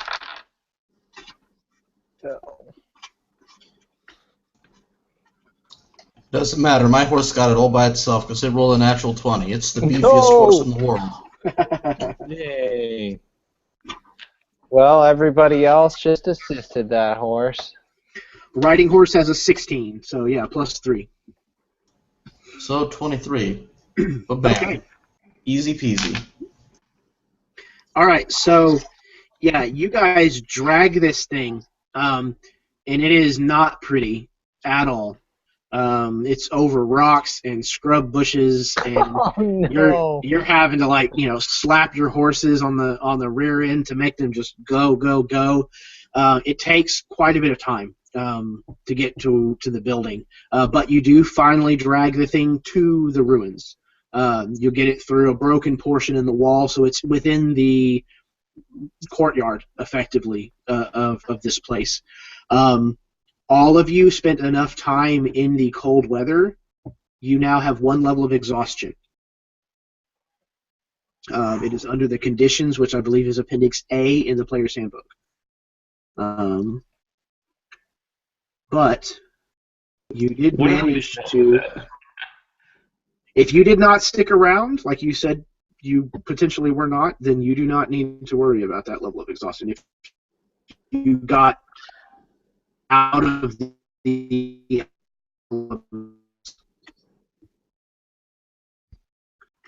okay. You are now approaching. If none of the rest of you recognize it, then Padre Estevez can tell you exactly what this is. I didn't hear anything you said. Yeah, I'm about to reveal the picture here. Oh, okay. So even if they didn't know what it was before, you could easily tell them what it was. And this is what it looks like, effectively. There's a mission. It is, in fact, an old Luzite mission. Padre Estevez, you very likely even know what mission this probably was. You probably know what the name of this was. You can make that up if you'd like. Oh, what has happened? This is the mission of the Saint Assisi. Perfect. It is, in fact.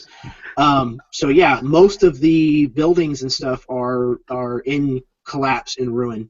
Again, the Luzites kind of pushed through the Caldera first before civilization came here, and they did a lot of the things like digging wells and establishing early towns, building bridges. Some of the wagon trails and roads were built by the missionaries that came here, and they tried very honestly to convert a lot of the Durathians before the Civil War broke out back east, and they pretty much had to abandon what they were doing in order to go back home and try to fight. But now that the East has been kind of unified under one kingdom, either by force or choice, the Luzite movement has kind of started to gain momentum again back out in this area. But there's a lot of these kinds of old missions that had to be left behind. And this one definitely has suffered the wear and tear of age. A lot of the walls and the buildings have collapsed, but there is still enough of it that you can seek shelter here. Okay. And as you start to kind of work your way into a place inside that's out of the elements, you've got a roof over your head, you actually do have 4 complete walls, a door that you can shut, windows that you can rig to shutter closed against the cold, a place where you can build a fire. But you are not alone here. Immediately, Eagle Witness, especially if you were pressing forward ahead of the rest of the group, you see a horse that is tied up in a place that has like 3 walls. So it's a little more exposed to the elements, but not completely open to them. But this horse is definitely a ridden beast. Okay. Again, I'm going to look over my shoulder. Holy man, come here. Yes, my son. Do you know this horse? Yeah, his name's Jim. Why is there a horse in this ruin? I don't know, and I look around. Can I do a perception check? Actually, both of you can roll me an insight or investigation, if you wish. Eagle Witness, you can have advantage on this particular roll. I will choose insight, and that's great. Haha, natural 20. So that's a 22 total. I got a 12. Okay. Padre, you're seeing some things about the saddle and the blanket underneath the saddle and some of the saddle bags and things that are kind of leading you to believe that this may not be a typical Easterner-owned horse. Eagle Witness, you see the things that are on this horse, the decorations and whatnot, and you know for a fact that this is a Durathian steed. Now, it does have a saddle and a saddle blanket, which is unusual for some of the Indian tribes, especially the Shondo.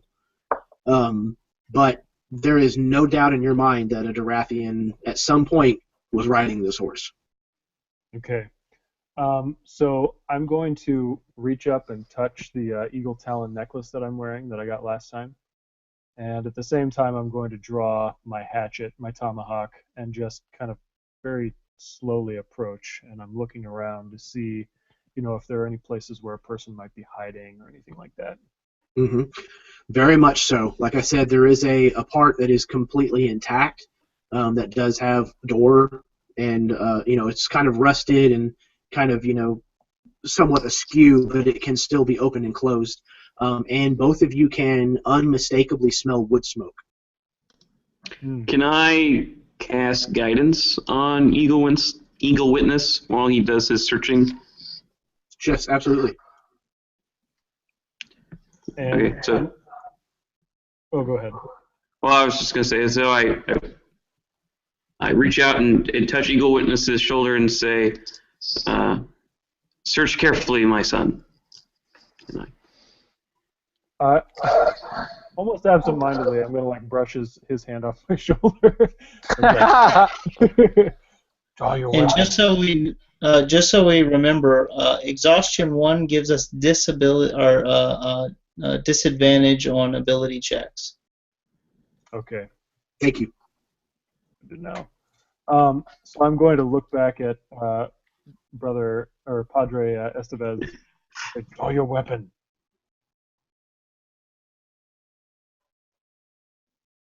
I've got to search for my weapon. I don't normally draw it. Do you have one now? Yeah. Okay. So I was going to say, if you don't, I was going to tell you to go get somebody else.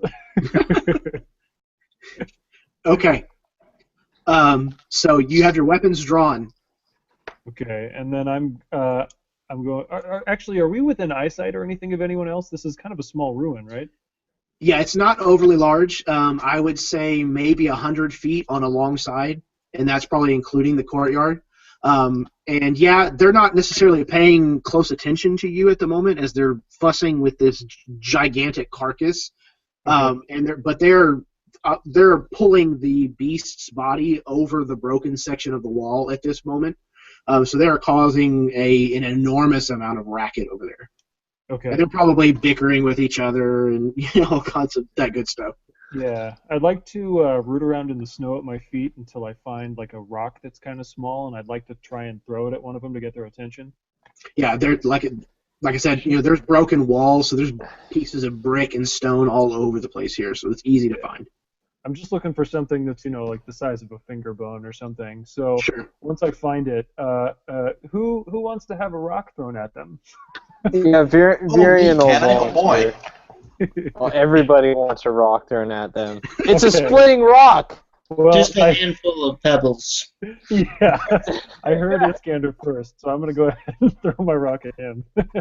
Okay.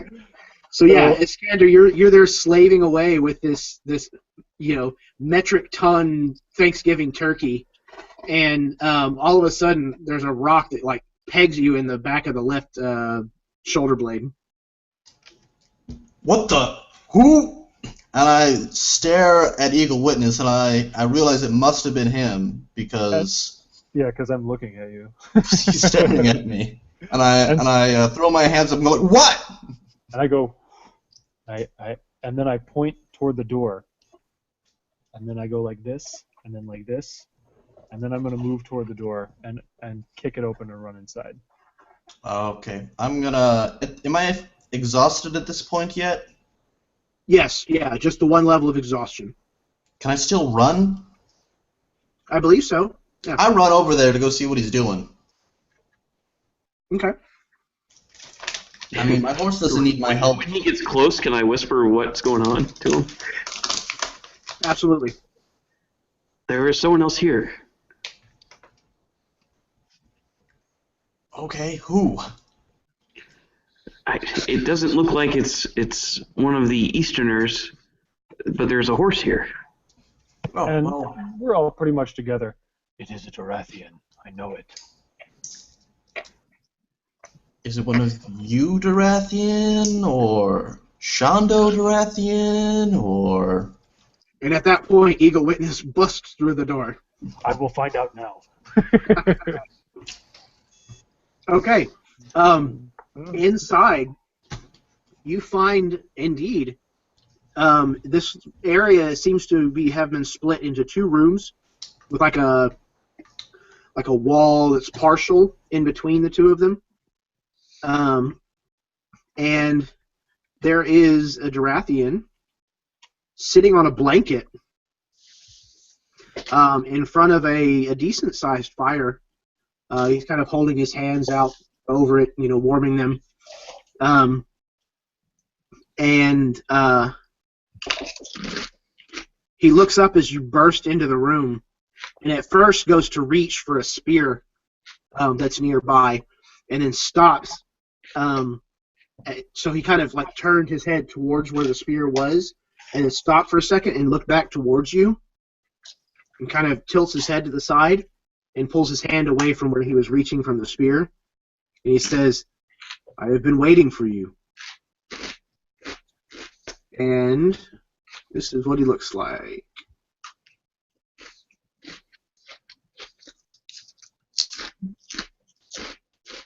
Everybody see that? Yeah. Okay. There is a bear skull sitting on the ground beside him. He is not quite as undressed as he is in that picture.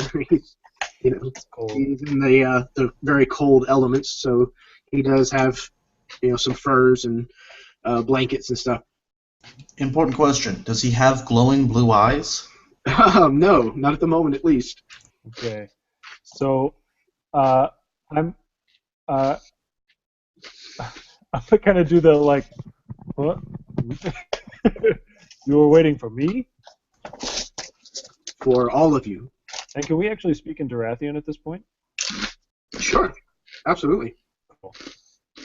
How long have you been waiting? I've been here for almost a day, just under.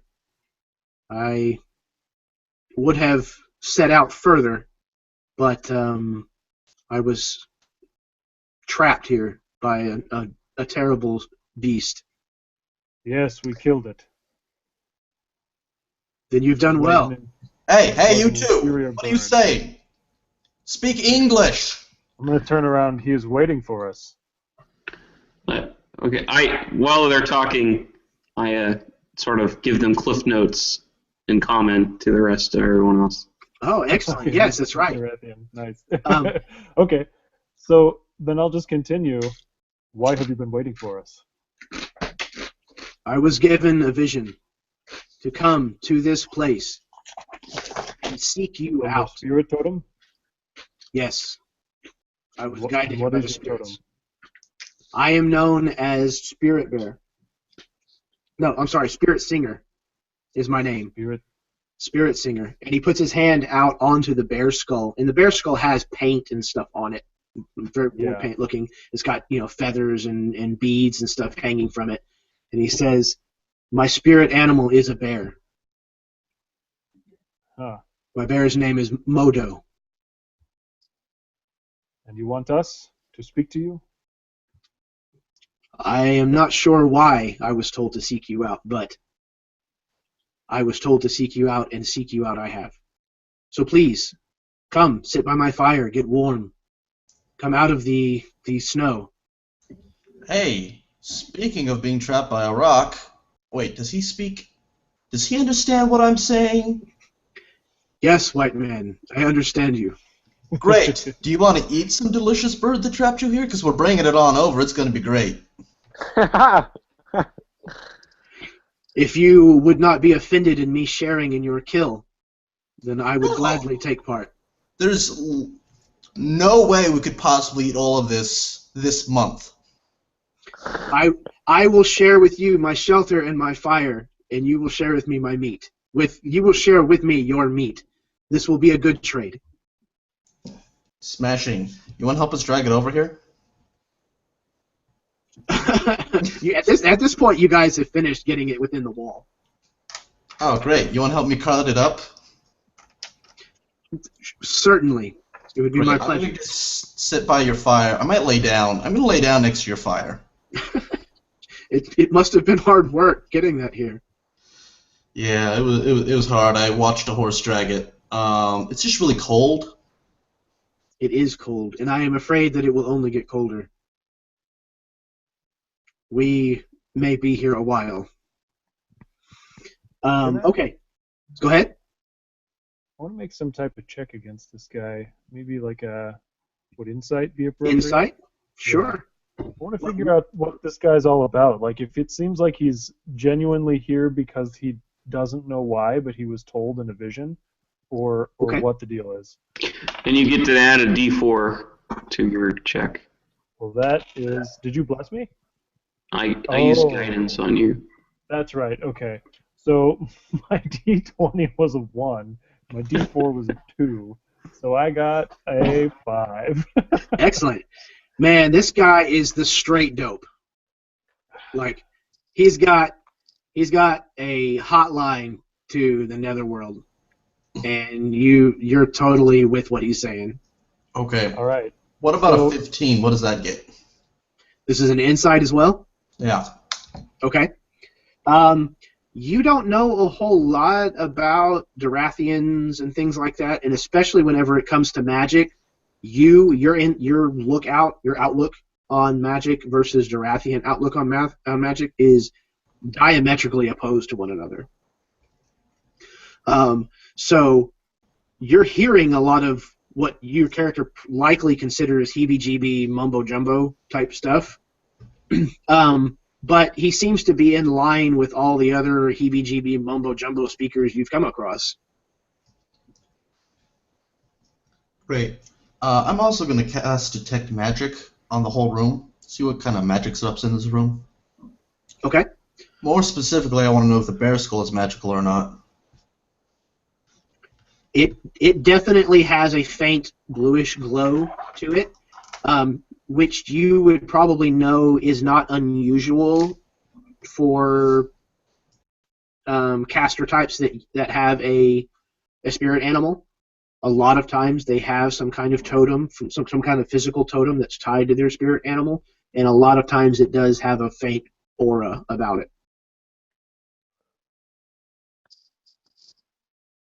Okay, so pretty much as soon as I think this guy is legit, I'm going to be sitting down at the fire, and I'm going to take Natiquila, and I'm going to use the pipe part of it and start filling that up with some tobacco, and I use the fire actually to light it, and I take a puff, and then I pass it to him.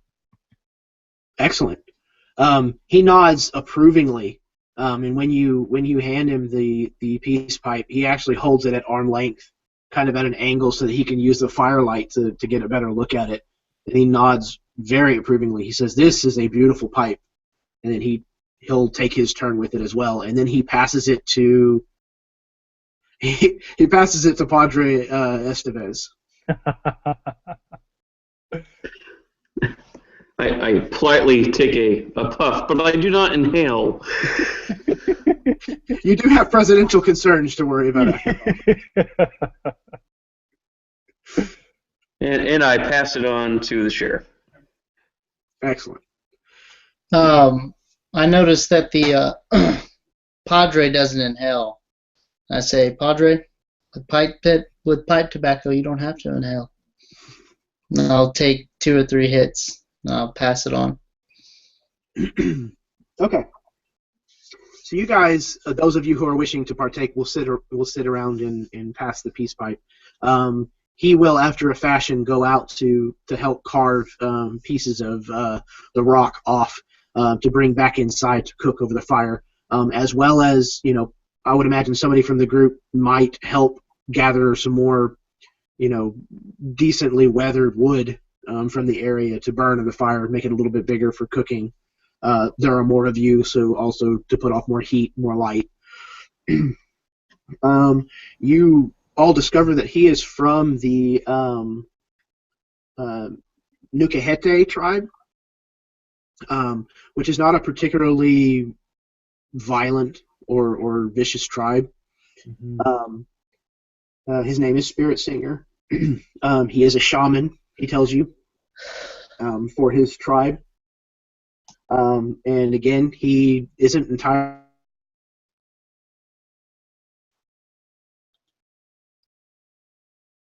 What was that? I didn't hear it. Can't hear you, Jeremy. Yeah, we can't hear you, Jeremy. Jeremy, we can't hear you. Jeremy, Hey. we can't hear you. No voice, can't hear you. I can't hear you.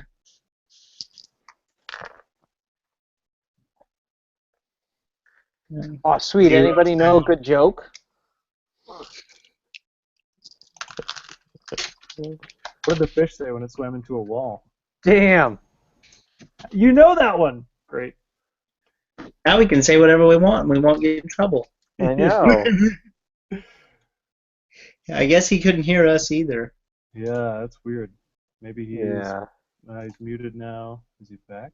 No, can't hear you. No. Can't hear you. We had this problem the last time too. Well, I think the last time it actually stopped recording, but we could hear the sound. It just didn't get recorded, right? No, I remember him breaking out, like the audio broke down for like 2 or 3 minutes. All right.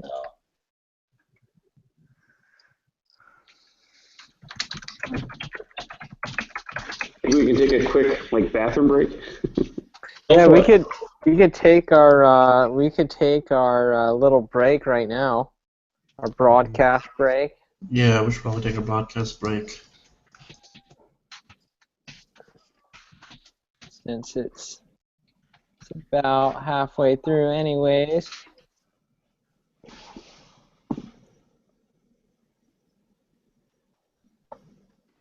Can take a breather.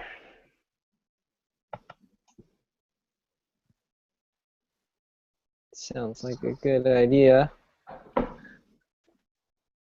Okay, I'll be right back. Cool. We shall be back. Very nice. Very nice. How much?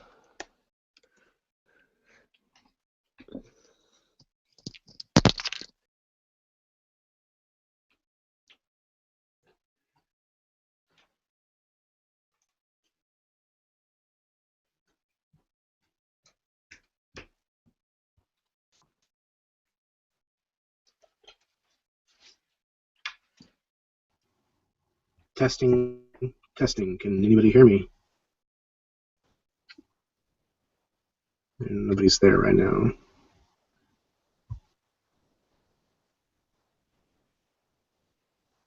I hope that you guys can hear me now.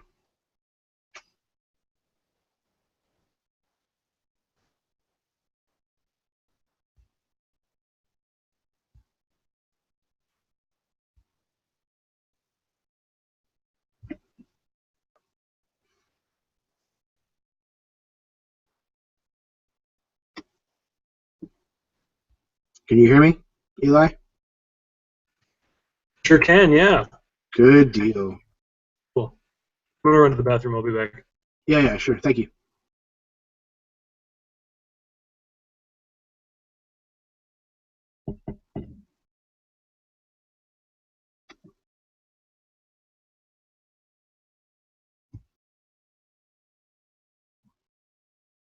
Test, test. Test, test. Okay.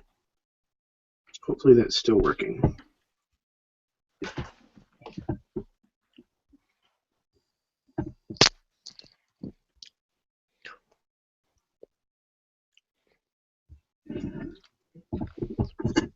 Hey, Jeremy, we decided to take a broadcast break. I don't know if you noticed. Yeah, I saw that in the chat, and I told everybody that was cool to take 10. Can you hear me? Again? Yes. Perfect. Yes, I okay, can. Cool. I am going to run and take a bio break myself, and I will see you guys in about 8 minutes here. I noticed we're still live, though. Just to let you know.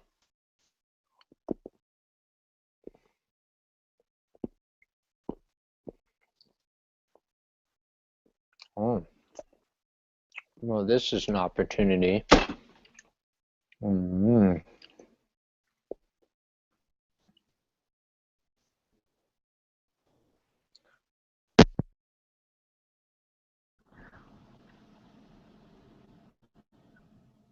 This is an opportunity.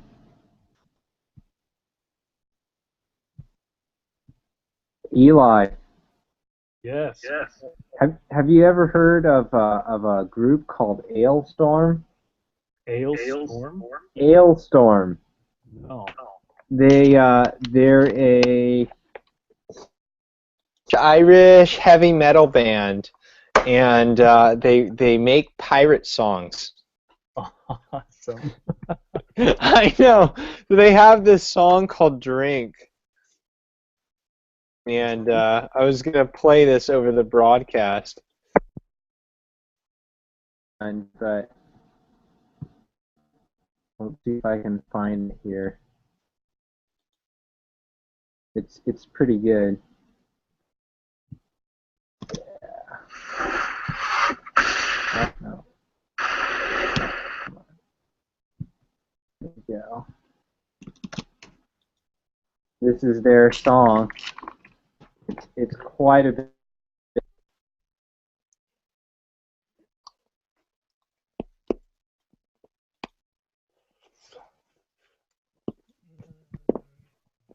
Can't hear it.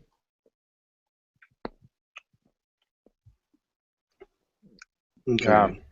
Testing again, making sure that everything's cool. Yeah. Yeah, Works we for can me. hear you. Good. I don't know what the deal is with that. I think it has something to do with my bandwidth. If it dips too low for a second or something, it cuts out the audio. Yeah. I don't know. Yeah. What was the last thing that you guys heard? It was right about when he started to talk. Yeah, Okay. about right. Hey, Jeremy, Yes, sir. I'm gonna have to bow out, man. I've been up since like 5:30 this morning. Oof. All right, brother. I'm Totally sorry, understand. man. I wish I could stay up later. I'm just too tired. Not a problem, brother. So You have a good guys night. Thank you very fun, much for being here for what you were here for. Appreciate Yeah. it. Your moustache looks ready to go, though, so you should leave your moustache here. But I'll be here for the next one, definitely. All right, Sounds we'll good, see brother. you guys later. Yes, Yeah, sir. good more seeing sleep. you.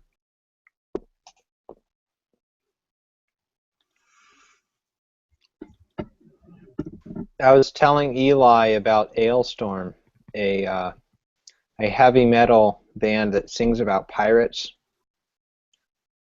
Pretty fun. Excellent. Yeah. Is that the YouTube video you linked, I guess? Mm-hmm. Yeah. I know, it's great, isn't it? It's so ridiculous. I'll have to check that out. Yeah, After a while they here. definitely don't take themselves too seriously. No, and they shouldn't. No, I don't It's like think that. It's like that video that you told me about the other day, Eli, the Muse song. Knights of Sidonia. That was, So awesome. that was bizarre. It's like a ray gun gothic science fiction western kung fu movie. It's the Oh, most man. ridiculous thing. Yeah. That's amazing. God, I love it. This will forever be my drinking song, by the way. The one I just shared in the chat. Did you guys ever play a Bard's Tale? Oh my God, yes.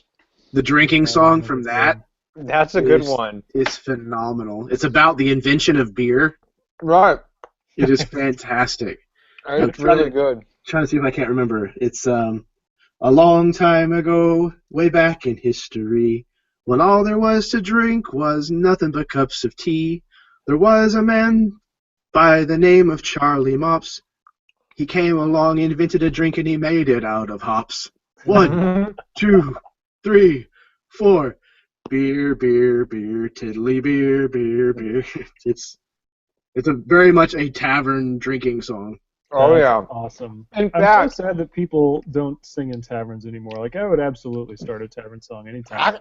actually, in fact, my cousin, my cousin is an opera singer, and the last time I was with him and his opera singer friends, they sang that song in a German beer house in our downtown place, and oh man, it was so good. That sounds fantastic. We drew a crowd of some other folks that actually thought they knew the songs. They tried singing along, so it was quite a good time. What song were you guys talking about? The drinking song from Bard's Tale. Mm-hmm. I didn't know of the game at that time, but after I heard them singing it, I decided I needed to purchase this game. So, and I think it actually is an old drinking song. I don't know, because there's a bunch of different versions of it, and the versions go back further than the video game. No way. Well, that's awesome. Speaking of which, like you said something about operatic guys singing in public. Have any of you seen the video of the Scandinavians, I don't know what country they're from, singing like the traditional hymn inside the subway station underground? They're Icelandic. What is the name of that song? Man, no, I love it. It's a beautiful song. I don't know what you guys are talking about. Let's see some link. Yeah. I'm looking it up now. I've got it saved somewhere. It's some kind of very traditional folk song.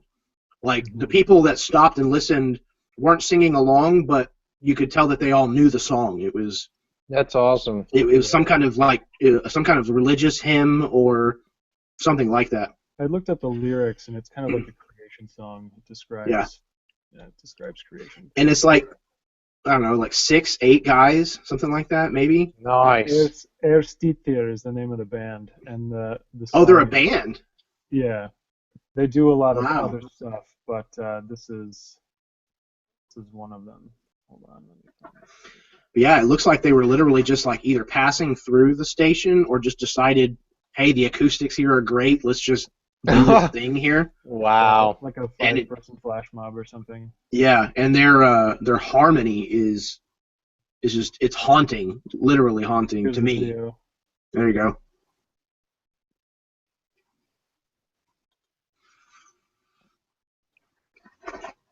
I'm going to give you guys a minute or two to watch a little bit of that, and we'll get back into what we were doing here. Nice. Sure.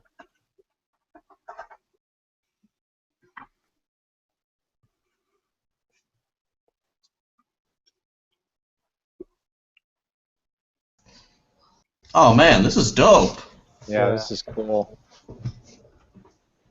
Really cool. Makes me want to play Skyrim again. I know.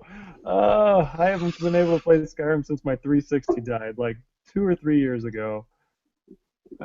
Oh, you don't own a computer? That sucks, bro. It just can't quite handle it. I wish it could, but it doesn't have what it takes. Yeah, this is a great harmonizing. Yeah, yeah. I love it. Those guys are fantastic. It's almost Gregorian, you know, like the chanting. Yeah. But except that it's not just males, which would be true Gregorian. Oh, it's not? There's a girl there?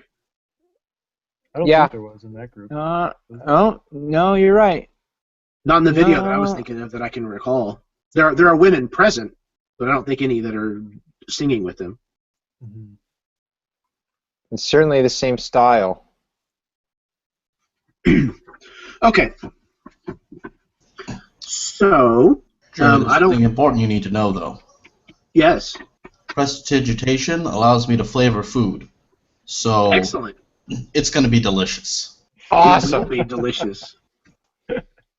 It will be. It won't taste the least bit like a bird that typically eats carrion. Not at all. Oh, because as it turns out, I was wrong about that. They actually kill things, Yeah. like wyverns. Strangely enough, it tastes like chicken. Hello. Hello. Damn it should be tasting like turkey. Oh, there you go. It's kind of chicken turkey. It's kind of like a turducken, really. So now it tastes like duck? God damn it, I am bad with this magic stuff. Well, you see, Alarion tried to help you out because there was so much of the meat. You had to cover a lot of surface area. So, you're eating along, and it's tasting like turkey, and then all of a sudden, yeah, that's definitely a waterfowl. But it is Just all. eat any of this disgusting meat. It's also a party fowl. It's supposed to be turkey, dude. He's like, I don't know what a turkey looks like or tastes like. I've never seen one. I figured it was kind of duck-like. God damn it, man. While we eat, I keep trying to. I would call you useless. What you got, Derek? While we eat, I keep trying to get people to pray with me before we eat. Excellent. Perfect. Okay, so I don't know what the last thing that you guys heard was. I was told that it was basically the moment he started talking. Yeah, right as soon as you started talking. Okay. So he is a member of the Nutakete tribe. They're not known for being particularly violent. And his name is Spirit Singer. And again, he's not sure why he was told to come here. Just that he was bid to come here, and he did. He was told that he would be looking for a group of people, one of which would be a Durathian from a broken tribe. And Eagle Witness fit the description, more or less, that he was given, the feeling that he had. So that's how he knew that you were supposed to be the ones that he was waiting for. He kind of seems... I'm not so far, not to go so far as to say confused, but kind of that direction that you guys don't know why he's here. He looked like he was kind of hoping that you might have an answer for that. But the weather outside progressively gets worse over the next several hours, and it is coming down really, really hard. It's looking like that you guys are at least going to be here overnight. And the only other... all of you can roll perception checks for me, if you would. Okay. I would also like to use this as a short rest to play my Song of Rest and Absolutely. let everybody heal 1d6. So, hold on a second. My Song of Rest, it says by spending one or more hit dice, each of those creatures regains an extra 1d6 hit points. What is that? Like, how do you spend a hit die?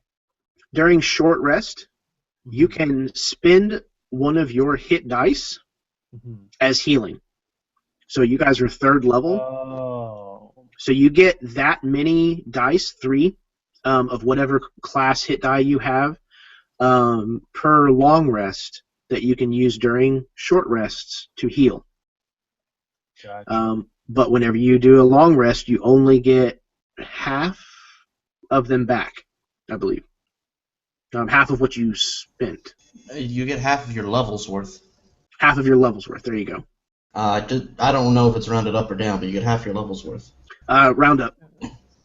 Excellent. So yeah. So you guys can. So what your ability does is it allows them to add an additional d6. Yeah, so they're hit dice plus d6. Correct. Cool. All right, well, that takes me up to full health again. That's exciting. Excellent. And I looked it up. I'm pretty sure that does not remove the exhausted condition, just so you know. No, I don't believe so. I think the only way that can be gotten back is by a long rest. Okay, cool.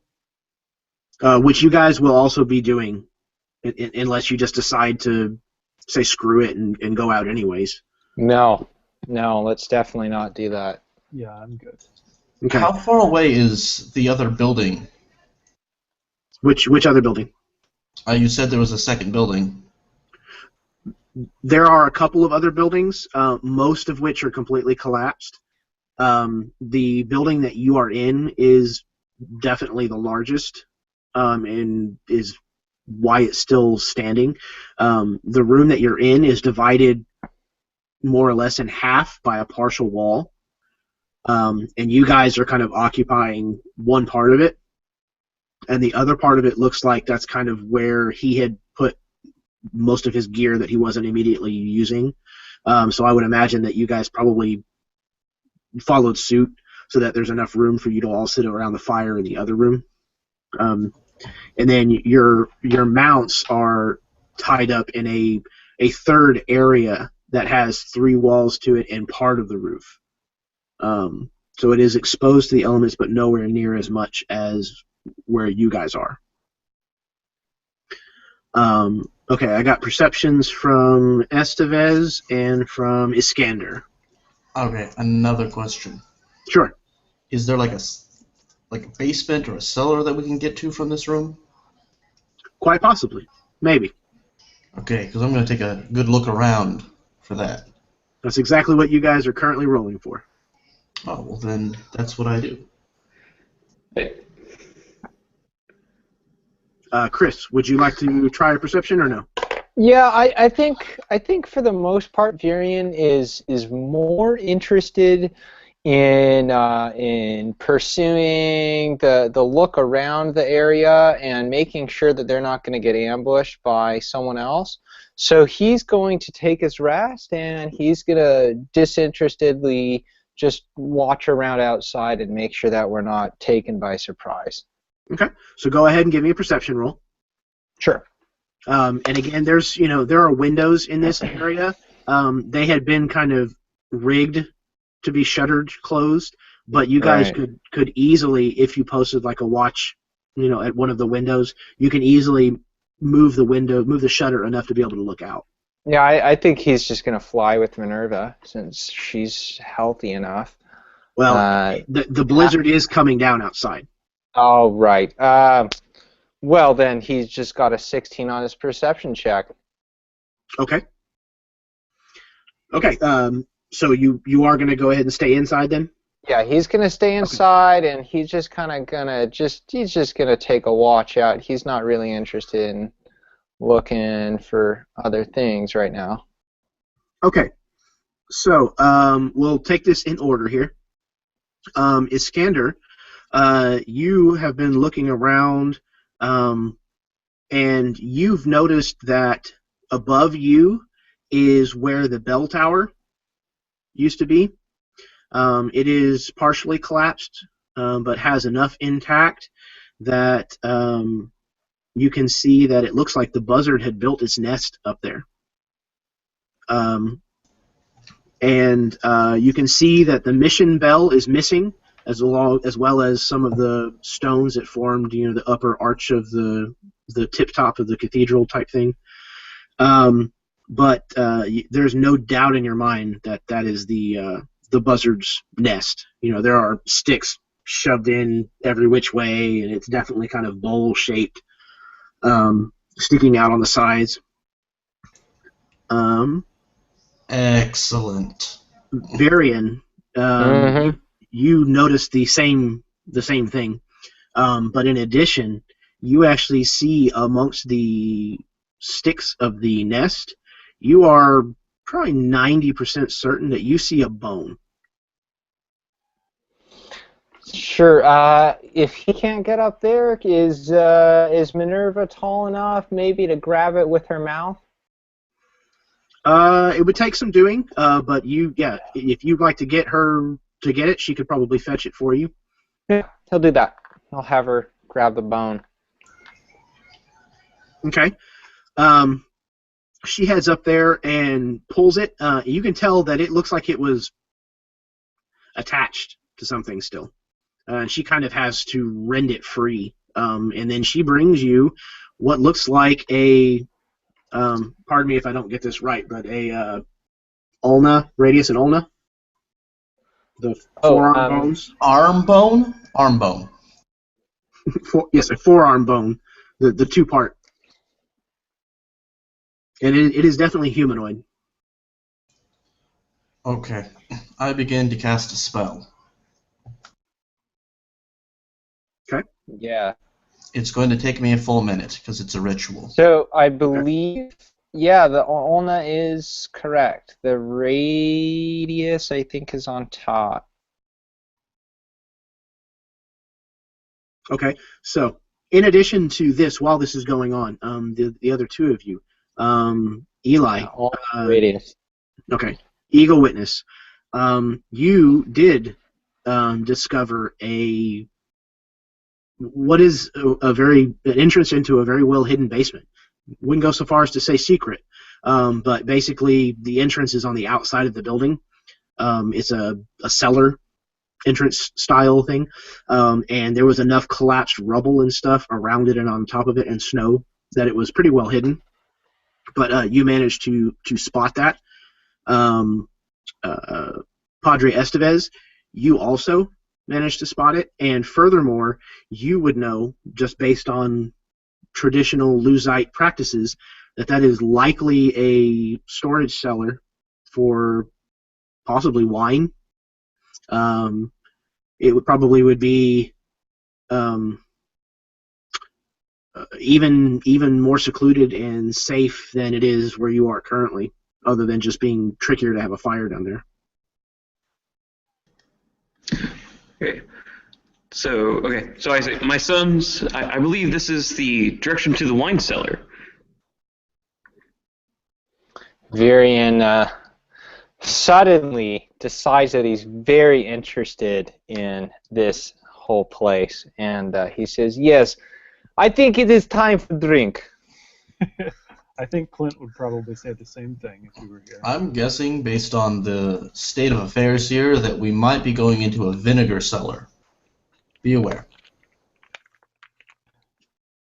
So Eagle Witness has never heard the word vinegar before, so he's going to draw his tomahawk. Are you taking it from whoever's smoking it currently? Yeah. I kind of take it and tap it out. Yeah, that's actually what I do. Poor Albion is sitting there trying to figure out exactly how to do this, and all of a sudden it just like yanks out of his hands. He's like, oh, very well. Kid. Hey, is there a wall between me and the tomahawk? Not currently, no. Okay, cool. So yeah, and I've got it in my hand. Okay. The spell you were casting is Scander. It is Unseen Servant. I'm just making an Unseen Servant. Okay, excellent. Varian, what are you doing with your newfound treasure? Well, he's gonna taste it. You're gonna taste the radial and ulna bone? Oh no, I'm sorry. That's Minerva's. That's Minerva's treasure. I was thinking about the drink. Oh, she brought you that arm bone. That's right. He is very clearly distracted, about ready to drink from this ulna, and realizes that it's not a bottle, and he mutters some words in his native tongue. Yeah, you can actually see a what looks like it may have been maybe a leather bracer type thing that is still the remnants of that are still kind of attached haphazardly to the wrist of this arm bone. Cool. Did I successfully get my Unseen Servant summoned? Is it there now? Yes. Good. We will together... Wait, can I climb up to the nest? Yeah, I mean, it's not going to be an overly difficult climb, but you will have to roll for it. So either athletics or acrobatics, whichever you would prefer. I'll do an acrobatics. I'm not that athletic. Would you believe it? A wizard not being athletic? Yeah. I doubt you're the first. I only have +1, so 14. Can I climb up there? Yep, absolutely. With very little problem. Okay. I gaze upon the nest. What is in the nest? In the nest, you can see a lot of bones, actually. Definitely looks like there were multiple different carcasses of various different kinds that were brought back to this nest and finished off here, if you will. However, the one that kind of catches your attention the most was at one time a person. And you're kind of guessing, just by the manner of dress, that it was probably a Castellan man, the same as Padre Estevez. And in particular, there looks like 3 items on him that kind of would garner further attention. Great. I begin to cast Detect Magic. Okay. You cast Right. Detect Magic, and those 3 items do, in fact, put off an aura of magic. Nice. So, I'm going to make Arcana checks to identify the items that I don't know what look like because you haven't described them yet. one of them is a knife in a. It is a knife in a leather sheath hanging from his belt. All that you can see of it currently is a what looks to be an antler handle sticking up out of the sheath. The other item that glows magical is the poncho that he is wearing. And then there is a band of magic upon his gun that is lying nearby. However, the gun itself is completely rusted and rotted, so much to the Nice. point when you reach for the band of magic that you see, it actually starts to kind of decompose and crumble with what you're doing to it, how much you're Wow. moving it. And Very old. what you determine is that there is actually a magic ring that had been slid over the barrel. So the way that magic rings work in this setting is that you can either wear them on your finger, or you can put them on the barrel of your gun, and it will impart, if it's capable of doing so, it will impart its magic to your gun instead of Nice. you. Okay. I rolled a 21, and then a 17, and then another 21 to identify these Okay. magic items. Yeah, not a problem in the least. I will bring up my little write-ups here, and then I will get the pictures prompted and show those to you. Okay. So first up, we'll do the poncho. And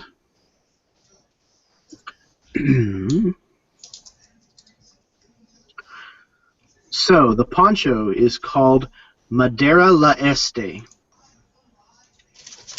Despite having sat on the body of this Castilian for God knows how long, the filth shakes right off of this poncho. Underneath the grime, you find a woolen garment made in a traditional pattern of black, white, and gray. If nothing else, it would definitely help to keep you warm. So I'm going to share it. Can you guys still hear me? Yeah, Okay, good. Yes. It just went quiet, so. we're waiting. Yeah, it's anticipation. All right. So that's what the poncho looks like. And with your Arcana check, you were able to tell what this does. While in combat, this garment of clothing blows in the wind, even if no wind is present. Nice. However, this never impedes the wearer in any way. The wearer of this poncho may improve their armor class by 1 point. Awesome. Yeah, that's cool.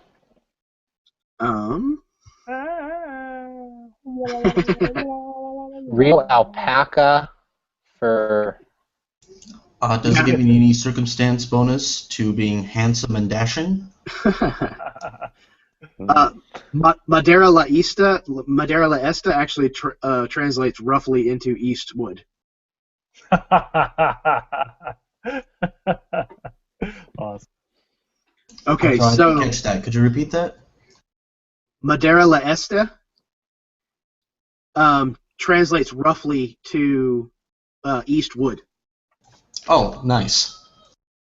Okay, so the knife, whenever you pull it from its sheath, looks like that. Is it showing up? Yes, it's beautiful. Okay. That translates to Ayapa Kesh-Ux. Ayapa Kesh-Ux. You'll have to ask one of your Durathian-speaking friends what that translates to, because it is absolutely Durathian. But the blade of this knife is made from a very strange, yet very beautiful stone. As the light passes through this material, you can see that it has been flint-knapped down to a sharp edge. Set into a rough antler handle, this weapon feels incredibly lightweight in your hand. You would know that this dagger strikes very fast, granting an extra attack anytime an attack action is taken with it.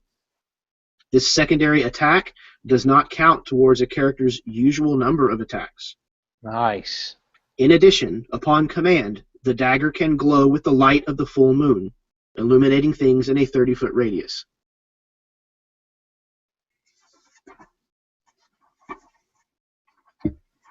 I mean, Excellent. Eagle Witness will never turn down a Durathian artifact, but he does already have 2, so I don't want to take first dibs on that. Okay. And last but not least, this is the band of metal that you found on the barrel of his gun, which you are informed. I don't see anything. Oh, is it not showing up? Yeah, it There looks we like go. it's just dark. No, it looks. No, I see see it. Oh, Okay, is it showing It's up? kind of an ugly little There you go. thing. well, I can see something happening anyway. I don't know if I can do. Okay, I'll also put the link up in the chat here in just a second. Oh, cool. Yeah, that'll be perfect. Thanks. Mm-hmm. This band of silver has seen better days. It has been dented, nicked, and has collected a lot of dirt and grit. The gun you took it off of all but fell apart when you did so. Still, the shine beneath it all belays the true nature of this ring. This is a ring of silence. This ring allows its user to cast the silence spell as a bonus action up to 3 times before a long rest is needed to regain these uses. If it is affixed to the barrel of a gun, requiring a short rest as per usual, then that weapon's wielder may choose whether or not to have the ring activate with each shot made. If the wielder chooses to do so, the effects function only until the end of their next turn, and it does not expend a charge, but it completely nullifies the sound of the shot. Dope. Nice. Yeah, really nice. So, those are the 3 items that you found upon this poor Castilian bastard. Now, you said there was a Durathian thing. What was the? Could you spell the name of it really quick, or just Yes. type it in the chat thing? Yeah, I will do that. Okay. And me then see. I would be curious what it means. I can't remember if you translated it. Sorry. No, I did not yet. Okay. I will type it out. Do I actually know the name of the thing? The Durathian name? Do I know it?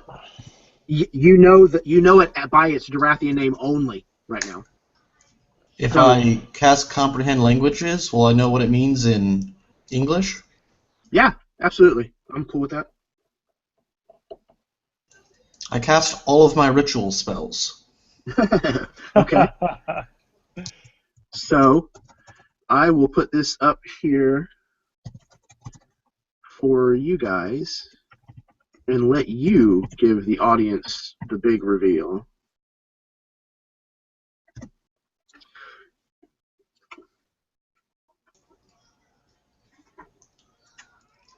So Wow. I don't know who picked up the knife first, but Eagle Witness would totally walk over and kind of like look at it, not necessarily take it from the person's hand, just move their hand over. He doesn't really know much about personal boundaries. And I'm up there by myself, aren't I? Did you come up with me? I No, thought we were down in the basement. no, not as of yet. He climbed up and found these things in the buzzard box nest. Never mind then. Yeah, never mind. Well, excellent. I throw on the poncho, grab the dagger, tuck it into my belt, grab the ring, and climb back down. Okay, not a problem. Okay, so those of you headed to the basement. Is that everybody else, or just a few of you? I'm going to go to the basement next. Okay. Yeah, I'm going down there. Very well. Trying to get to this ring link that I can send you here real quick. So while that's happening, so yeah, you guys find your way down to this basement, and you kind of clear away enough of the snow and the debris from the doors on the outside of the building to be able to open it. You fling open the cellar doors, kind of like those two double doors that open upwards and outwards. And there is the first thing that greets your eyes is a crate. And all of you can roll. Well, it's got lettering on it, so that's fine. It actually is stamped with the lettering of the Army of the Integrated Realms, which is absolutely not as old as when this mission must have been abandoned. But it does look like it has been down here for some time. It's got plenty of dust on it. And I'd say it's probably 2 foot by 1 foot by 1.5 feet, give or take. There are two other large shapes towards the back of this space that are covered with a very moldy, old-looking canvas tarp. I'll go over and check those out. Okay, the tarps? Or the tarp? Before he does so, I cast guidance on him, and I know apparently I don't know if he doesn't like it or not, but I put my hand on his shoulder again and say, well, okay, I don't know much about the religion. You're gonna have to send me the link so I can read about it, but it's pretty much Spanish Catholicism. Okay, may the Father be with you in your search, my son. Perfect. I a little more violently shake his hand off my shoulder, and I look back at him kind of reproachfully. I say, "The eagle guides me." And actually, if I can resist that spell, I would like to try. Oh, interesting. Okay, so yeah, I would assume it's probably it probably will harmless, right? Yeah, I would think so. Yeah. So it's probably a wisdom save, I would think. Okay. And yeah. What is your DC, Estevez? 13. 13? Okay. And I'm going to go ahead and use my inspiration on this, too. Wow, okay. You know what? Don't worry about it, because just for doing this regardless, you'll earn inspiration, so it's a wash. Okay, sounds good. All right. So I mean, you can go ahead and roll advantage, that's fine. Sure. So first roll was a 13, so that does, I guess, work. But yeah, and the second one doesn't actually pass. So yeah, not a problem. That's an interesting thing. I haven't seen anybody do that before. That's very much in line with your character. That's fantastic. Okay.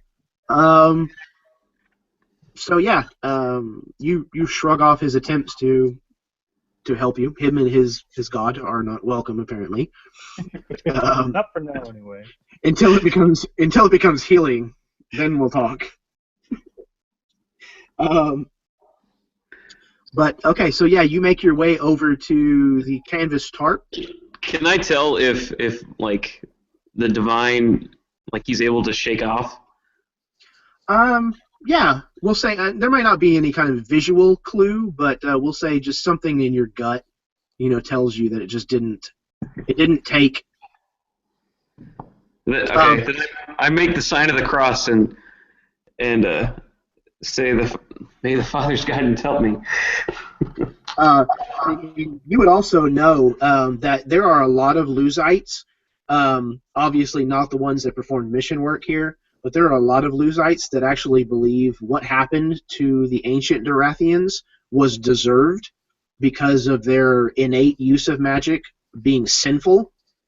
And the Durathians, many of them, have fey-like traits: horns, fur, strange-colored eyes, hooves sometimes. I actually do have yellow eagle-looking eyes too. They're not normal Excellent. human eyes. There you go. And a lot of the believers that go in on it was done because they were sinful, etc., believe that the Caldera was created when the first level of hell actually opened up and swallowed this kingdom. Wow. And that the fey traits that they have are not fey, but are in fact demonic. So I'm trying to save his soul. That's all I'm trying to do. Not too far from the mark, actually. So, that could potentially, flavor some of your future dealings with him, perhaps. So, okay, yes, Eagle Witness, you're headed over to the canvas. So, are you just kind of throwing it back? Are you kind of peeking underneath? Are you touching, feeling it first? Yeah, Eagle Witness has plumbed his share of ruins before, so he's going to be kind of ginger about it, getting away and kind of looking up underneath, and if it looks okay, he'll toss it off. Okay. So, yeah, you kind of lift up the corner of it a bit and look underneath. The first thing you see is a wagon wheel that looks like it has been shod in steel. Okay. Okay. Yeah, so I would totally throw it off after that. Okay. So you peel it back in a swift motion, and it kicks up all manner of dust and probably other great things for you guys to be breathing in. But underneath, there are two rather interesting looking contraptions. These undoubtedly are property, or used to be at least, property of the army of the integrated realms. I'll read you the description and show you the picture. Actually, I'll just put the picture up and then read to you here. Obviously, it's not quite in this current condition in the picture.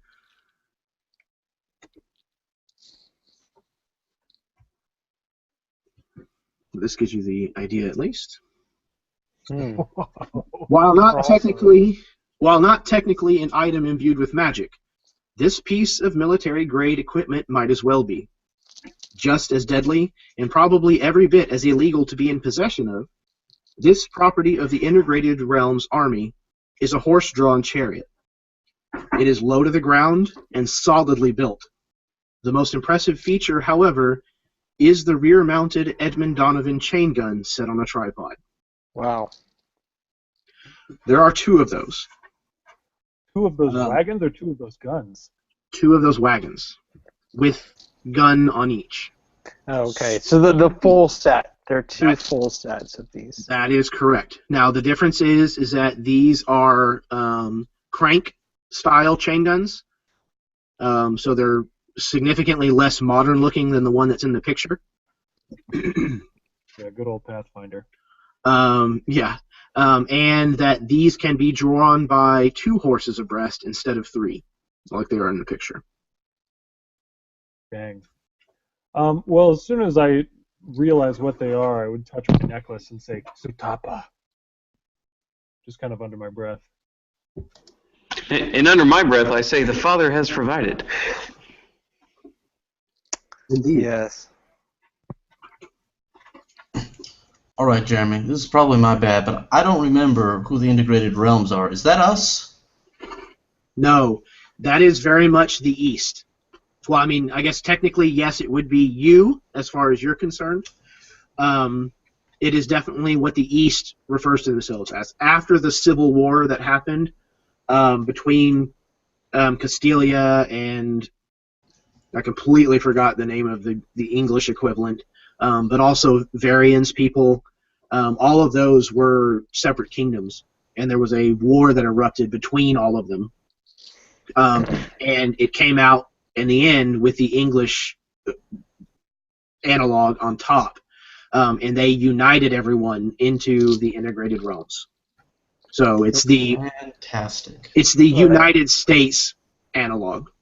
Right. Severian is from one of those places that just got completely devastated. Right. Great. That's great.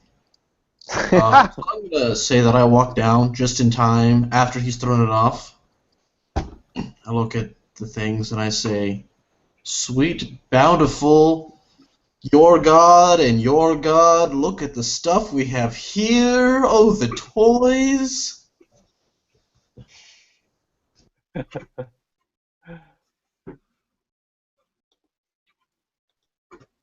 Okay. Yeah, I don't know what I would want to do at this point. I think I would just take a step back. Yeah, I think that makes good sense. I'm going to search for how much ammunition there are for these machine guns. Okay. Yeah. Hmm. So, I'm going to cast guidance on him. How many spells? Oh, this is. Oh, that's a That's a cantrip. Yeah. I'm going to welcome his God's blessing. He'll get the hang of it sooner or later.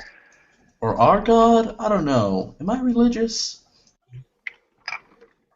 What do I roll to find out if I'm religious? percentile? Look at your backstory. My backstory is I just lie to people all the time. So yes? Oh, sorry. Am I religious? I would say probably. A strong probably. For you, Padre. Okay, Okay. I rolled dice and it came up, yes, I'm religious. There you So go. I believe in his God. Hooray, our God. So, this chariot must be drawn by 2 horses, with a single driver controlling from the front. A single passenger, the gunner, must stand behind the gun emplacement. This position grants the gunner a +1 to their armor class against attacks made by those within its current cone of effect, because of the little armored flat pieces.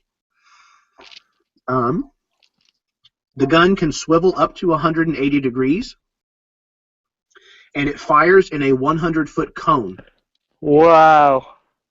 The gunner makes an attack roll, which is a d20 plus strength. And the reason for that is to keep the... Control it, right. Yes, exactly, to keep the Control the recoil from taking over. And that attack roll, the d20 plus strength, becomes the DC for all of the creatures caught in the cone. They have to make a dexterity saving throw, and if they fail, they take 3d6 points of piercing damage. If they succeed, they take none. The magazine holds enough ammo to fire for a total of 5 rounds before needing to be reloaded. Each one of these has 3 magazines worth of ammunition. So the long way to answer your question, Iskander, but there you go.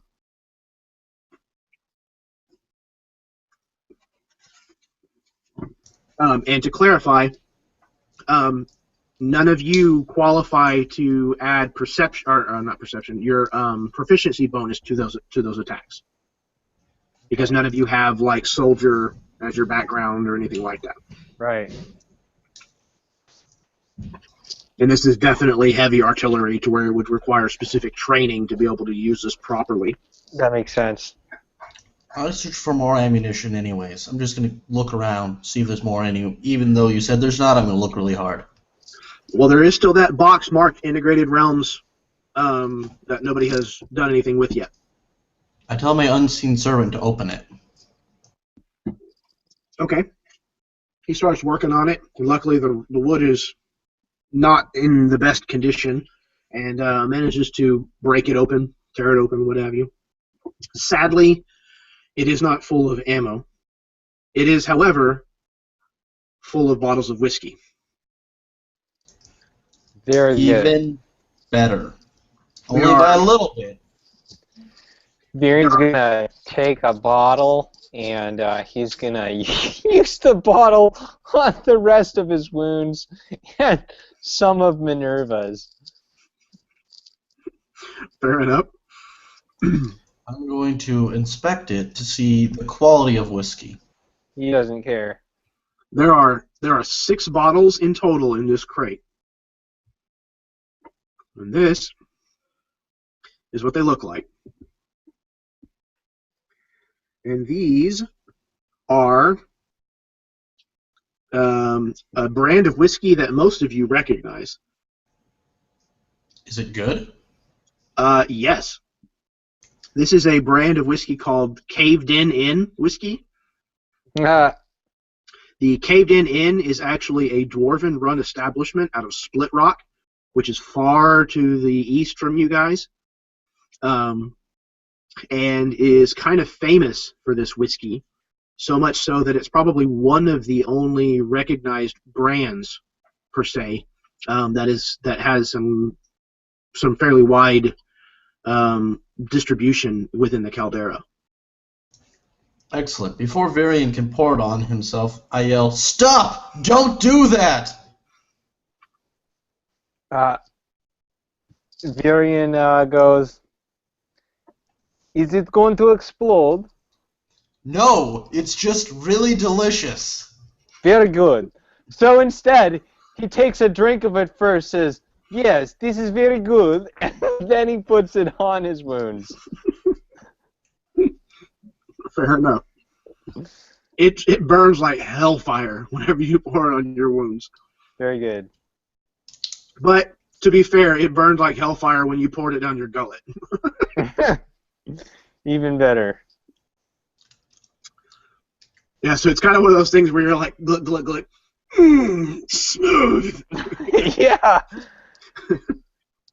Perfect. All right. All right. You said there was 6, right? Yes. Well, Varian has squandered some of his. We should divvy this up. I don't think the father's going to have any because he's one of them silly people.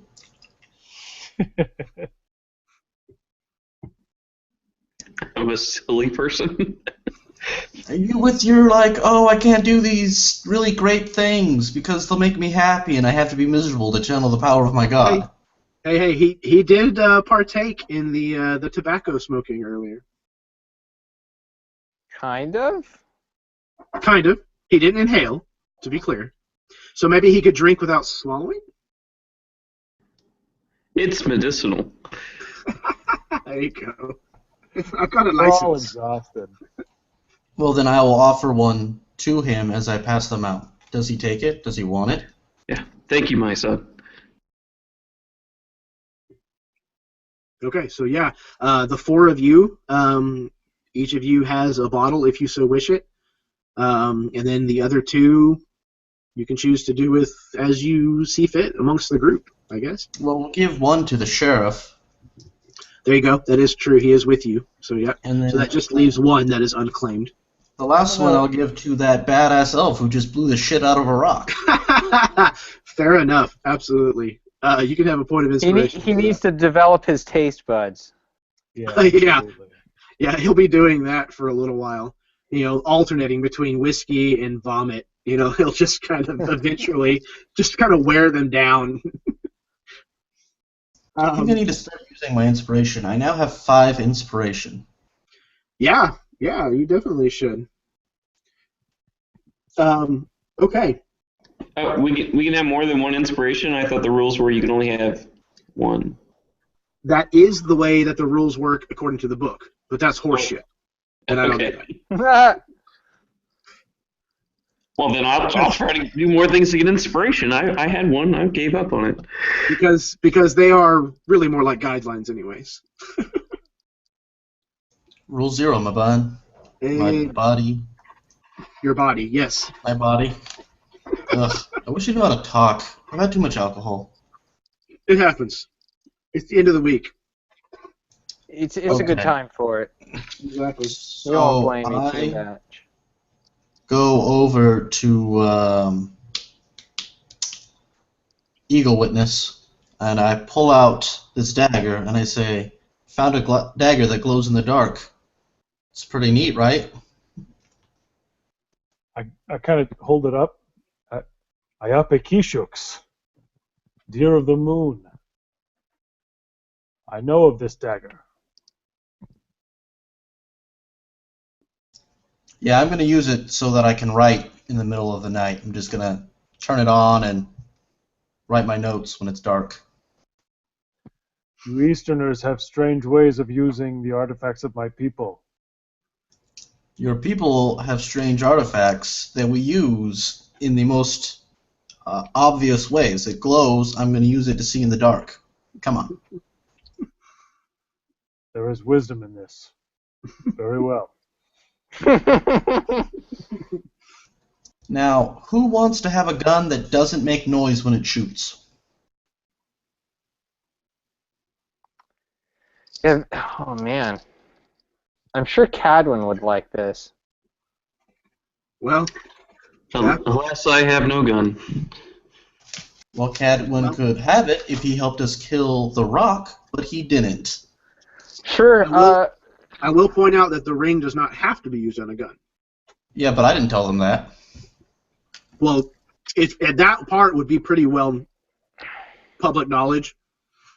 Those people who have understanding of magic items being mined out of the Caldera and shipped back east, that's a fairly basic thing to know.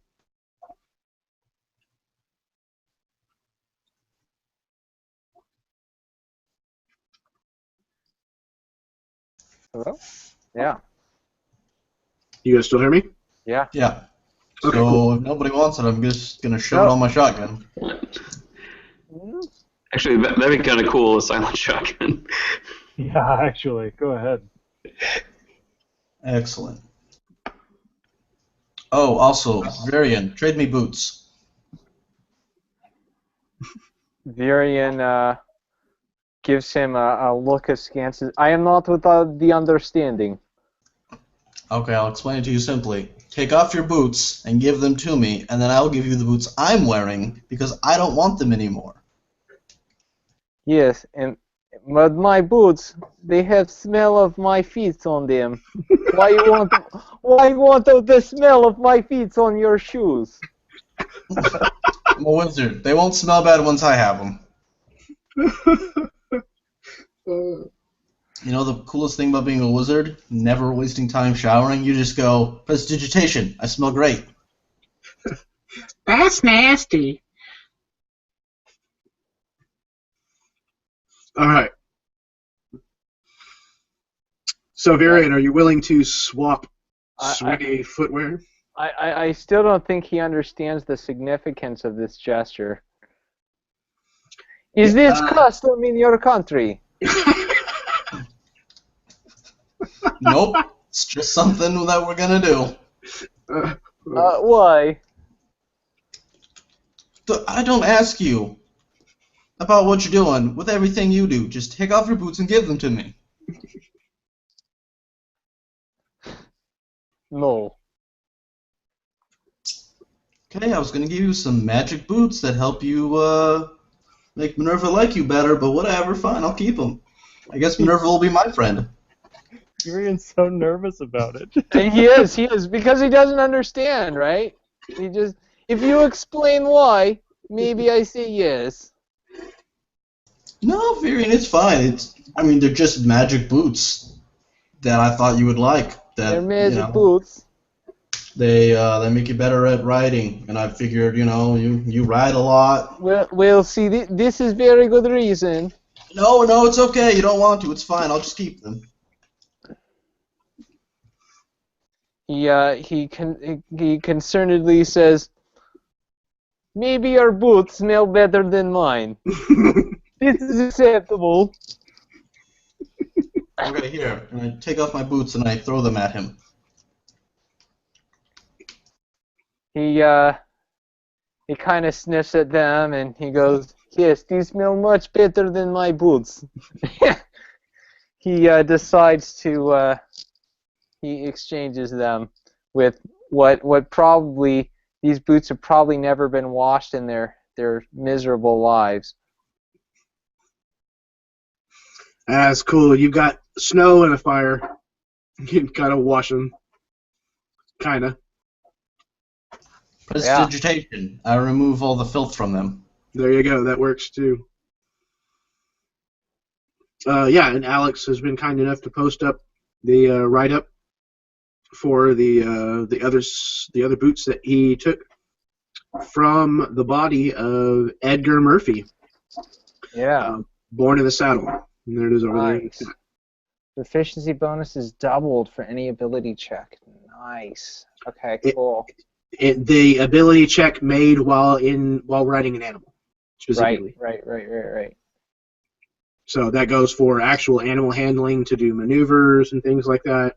But even if you're doing something like trying to coax her into doing something she wouldn't normally want to do, like get into a small space or things like that, it will also apply to that. Yeah, that's perfect. All right, cool. Okay. Is there anything else that you guys want to try to take care of in the interim? Search for ammo for regular guns. Okay. You search about, but you do not find anything like that. There is very little here. It looks like these were probably brought here with the intention of coming back to get them, and it just didn't happen for one reason or another. Because there's a giant bird living here? That very well may be. But there's not even really much in the way of usable furniture. You guys are pretty much sitting on the ground or large chunks of rock that you happen to drag in, or a log or what have you, while you're around the fire. Can I make my unseen servant sit like a stool so I can sit on him? I don't know if that's a thing or not, but sure, why not? Excellent. Thank God he's unseen, because that would just look off. He'd be floating in a chair. Yeah. I like this Iskander. So, to all appearances, I just sit down. I'm just hovering in the air, just chilling. He occasionally might turn around partially and say, "Stop moving." Something to that effect. Okay. So yeah. Over the course of the next day or so, the wind and the snow outside make it impossible for you to leave. During this time frame, Spirit Singer produces some pink blossoms that he informs you bloom on the cacti in this area. As a matter of fact, your bat-riding ranger might have shot one of these not all that long ago. Probably. Jimbo when you need him. And brought it to the man who gave him nice new boots. He informs you that these are a special kind of cactus blossom that are used for connecting with the spirit realm. And he informs you that his intention, since neither of you know why he is here, that his intention is to brew tea from these and partake of this tea, which will send him into the spirit realm. And he is hoping to find guidance on what to do next there. And he offers any of you that are willing to partake along with him to do the same. Eagle Witness just cracks like a quarter of a grin, and it betrays how ridiculously giddy he is, because none of you have ever seen him smile. And it might look painful a little bit. oh, it's disgusting almost. And so Does he have bad hygiene? No, actually, he has perfectly white teeth. Somehow. Yeah, go figure. Prestidigitation. Right. That's it. That damn spell. But yeah, he's way on board to try this out. Okay. Is anybody else willing to do this along with them? I detect magic on the flowers. It does not detect magic. I say I'm interested in trying, but on the inside, I'm doubtful that this is going to do anything other than just make me really high. It says, I do not know the terminology exactly that you're using. I don't say this. This is internal. Internal, this is what I believe. Got you. I see. Okay. The good father kind of huffs and sits far away from all this spirit wandering. I encourage the elven wizard to partake with us. This is a good idea. I should do this. I mean, do you wanna? I mean, no pressure, but this is something I'm gonna do. No pressure, guy, but yeah. Okay.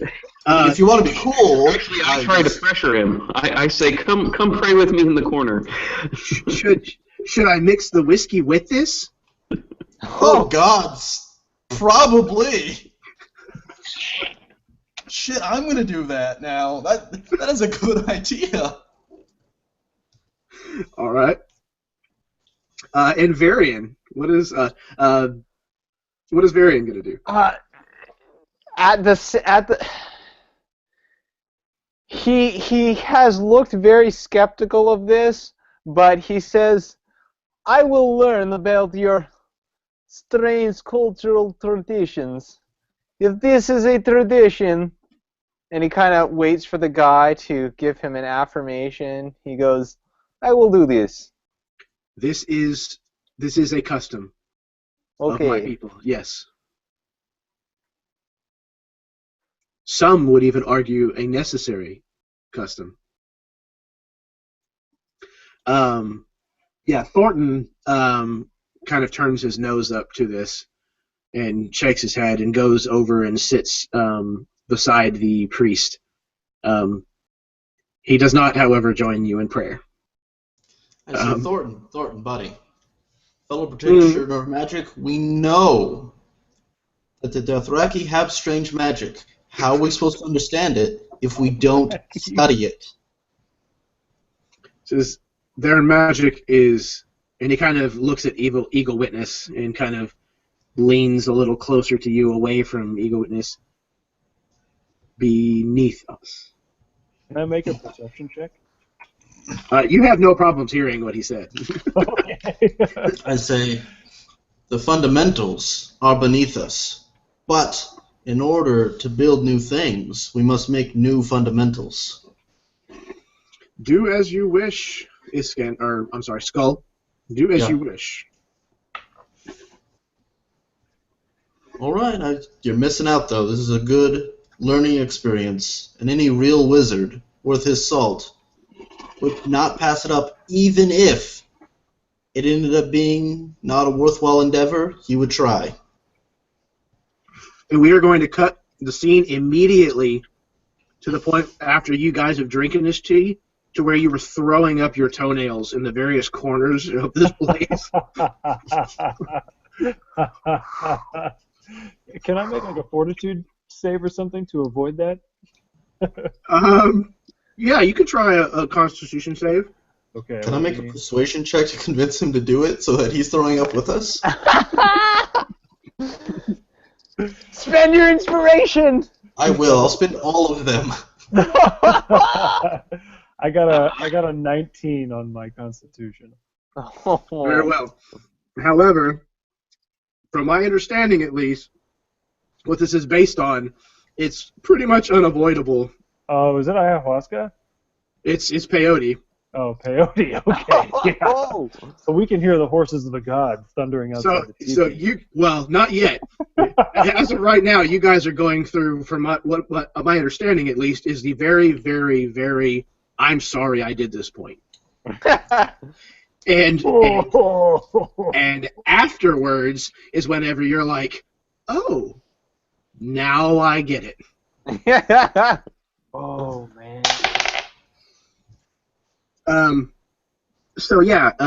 Those of you that did not partake, I believe it was Thornton and Padre Estevez,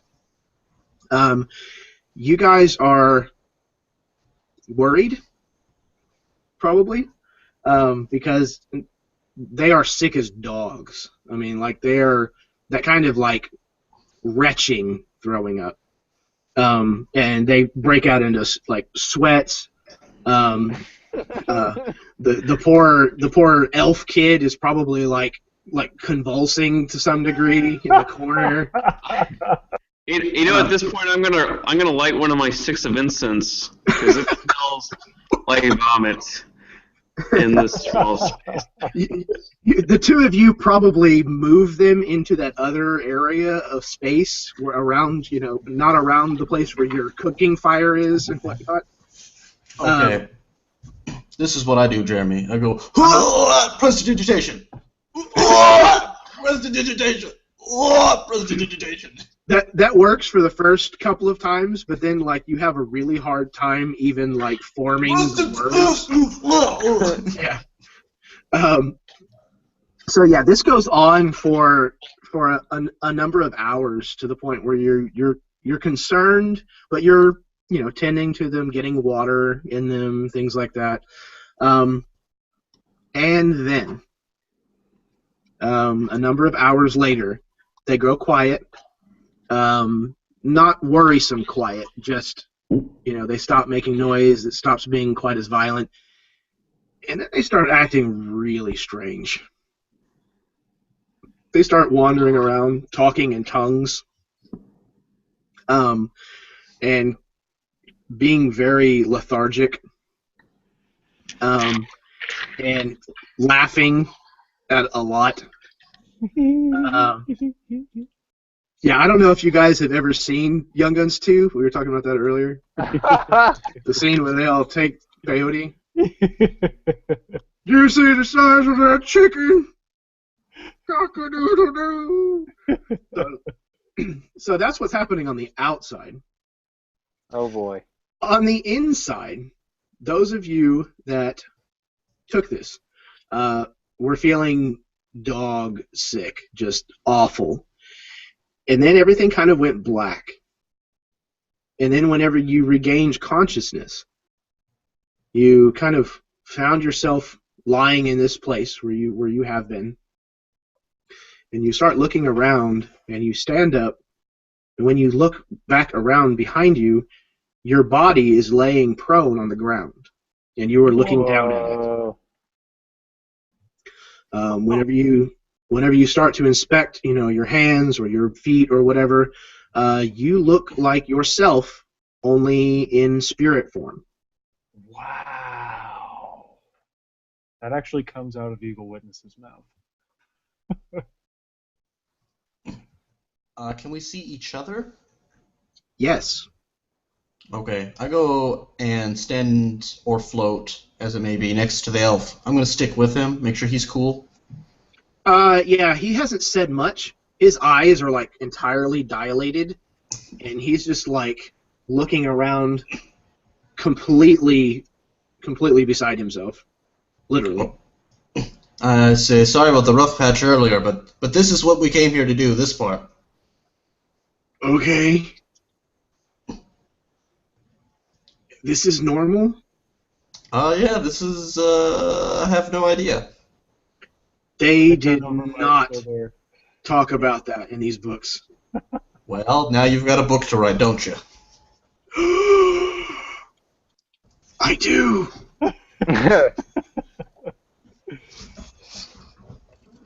Okay. So, yeah. So you guys are kind of standing around in spirit form. So, do I see my friend Xutapa anywhere? My eagle? Yes. He is actually, he's actually sitting outside of the door, which is open, oddly enough, on a branch that you can see through the doorway.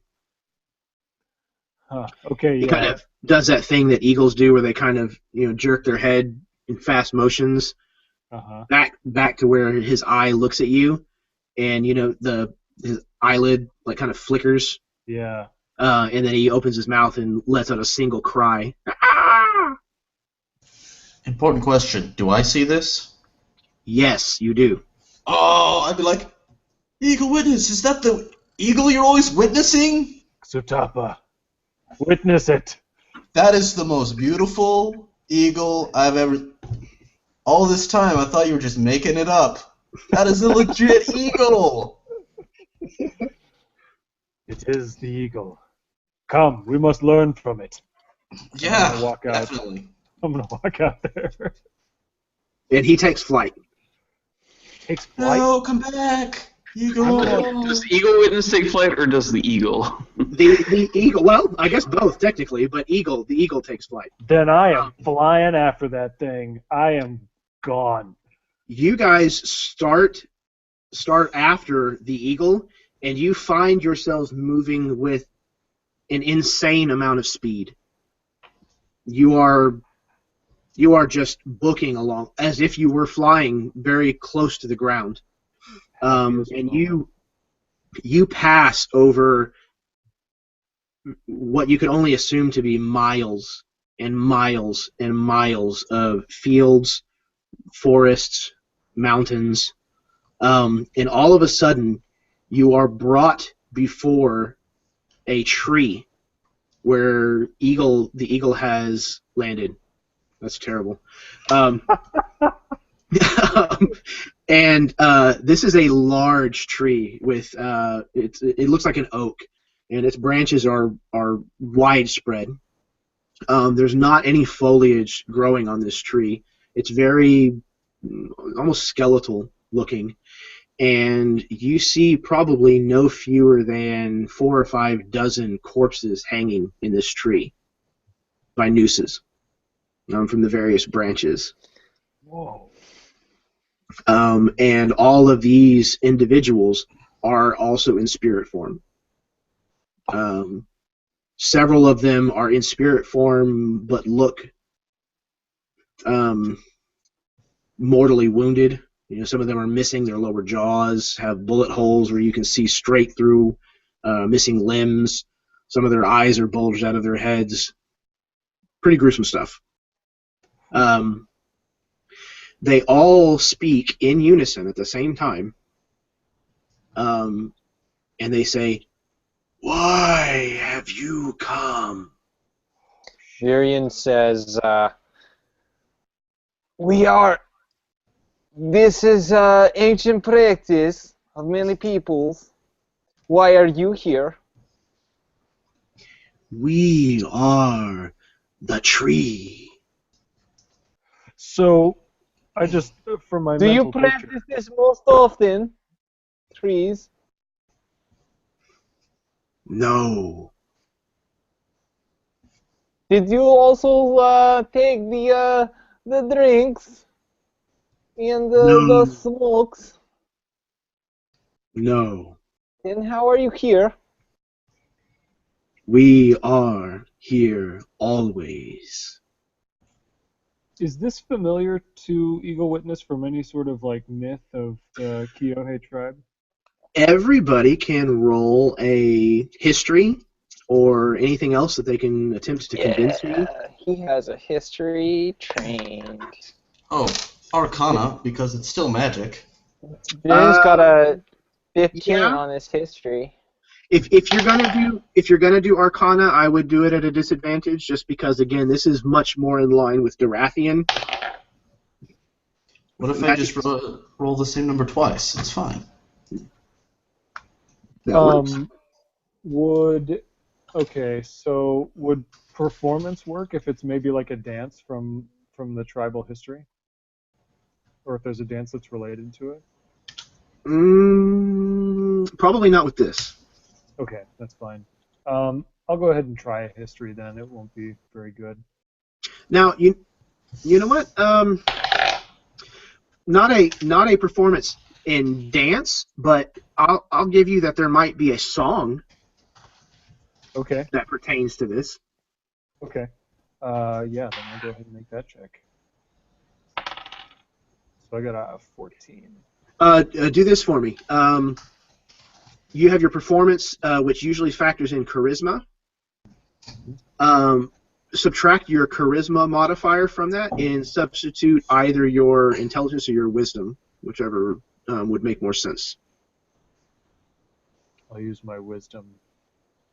Wouldn't intelligence make more sense because you're remembering? Well, it's also, it could be, if it's so deeply ingrained, if it's something that he heard of as a child or something like that. I imagine Eagle Witness to be a really intuitive person. He's not like, he has a lot of practical knowledge about survival and what have you, but generally like he lives by instinct. And so it would be just like a snap in his memory of something that came from like when he was a little child, I would imagine. Right. So probably what it would be is if you manage to pass the DC, you probably don't remember the lyrics necessarily. It's just I remember that there was a song about this thing. Yeah, that works. Okay. So we have a 15 in history from Varian, a 19 history from Iskander, and then an 11 performance from Eagle. Okay, that's not enough for you to recall anything, Eagle. But Varian and Iskander, both of my you. Arcana check is enough? Because I'd rather use my Arcana check. It is not. It's almost enough. Dang it! But your history bolsters your otherwise learnedness about it, if you will. So the two of you have heard, obviously not in this particular sense, as far as like spirits being here and things like that, but you have heard of a place called the Gallow Tree, where for a long time in the history of the Caldera, people were brought to this specific tree and executed. And a lot of times it was some of the worst people. And there is a lot of speculation that it was a tree that was on sacred Durathian ground. Okay, who hung people here? The Durathians hung people here? It kind of runs the gamut. Whoever happened to control the territory at the time kind of saw fit to do so.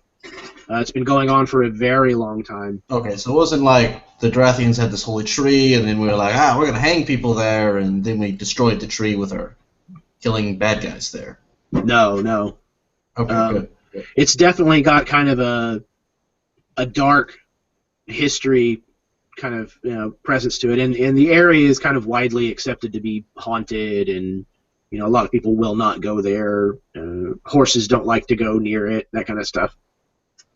Okay, is the other Durathian dude spirit speaker? Is he with us? Spirit Singer is with you. Singer? Yes, he is with you. So I say, this is the gallows tree. Why would we be taken here? I go to Eagle Witness. I'm like, why did your eagle bring us here? So I don't know what everybody else is doing, but I'm still floating if I can be, like 30 feet up, kind of almost like I'm high enough to look at this tree in the proverbial eyes. But yeah, like I'm standing there, and do I get any? One of the things that Eagle Witness is really curious about right now is if he could trace where this thing is located based on the lightning fast journey that they went through, where they covered so much ground. Could I tell like the direction that we went in or anything like that? Yeah, you guys traveled north and east quite a bit. Okay. And then I want to try and talk to Michael. I want to say, Sutapa, have you brought us here for a reason? Okay. Yeah, he turns his head and looks towards you, and he says, "There is one will come that will show you the way." Is it the Spirit Singer? No. He was intended to bring you here. He was the doorway through which you had to step. You must call your guide. Use the tree to call your guide. Eagle Witness, I thought that was your spirit guide. The eagle? Yeah. Yes, it is my spirit guide. Why is he telling you to call your guide? He means the guide who will take us where we need to go. Oh, so like my version of the guide. Got it. Yes. Okay, so then I'm gonna float down, and I'm gonna like take up a kneeling position, I guess, at the roots of the tree, and I'm going to make a, would it be like charisma check or something to exert my magical power and try and like contact some sort of thing. This is a really vague deal. Maybe I've got like the message cantrip. Well, try asking the tree for help. That would probably be a logical choice. Yeah, and maybe I'll do that before I float closer to the tree full of spirit corpses. So it's a little unsettling. Yeah. So I say, Tree of Death, can you lead us to our guide? Can you tell us who our guide is? There is one such man.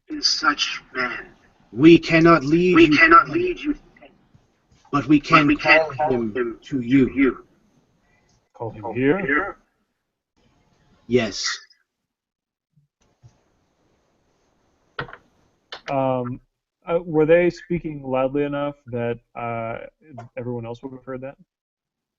Yes. Mm-hmm. Okay. Then I'm going to look down at them and kind of... I give him a shrug and say, man, this is your weird magic. My magic makes way more sense than this. I'm going to look at Spirit Singer. What do you think, Spirit Brother? He says, if you are as lost as you professed to me earlier, then perhaps this is what you were meant to do. I feel as though this was the place that I was meant to show you. Okay. So then I'm going to look at the tree, and I would like to make a perception check to see if I recognize any Durathians on the tree. Like, not necessarily anyone I would know, but like maybe people who are on my from my old tribe, because they're all dead. Okay, yeah, make a roll. Okay. So perception is 23. I rolled a natural 20. Yes, absolutely. There are other Durathians on here as well, but you do see one or two members of people that you would recognize as being from the Otaga Yeah. tribe.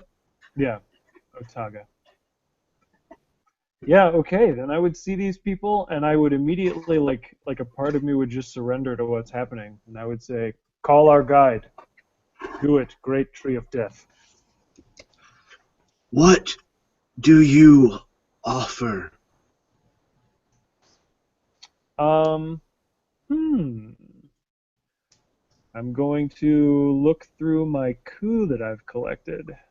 Hold on just a second.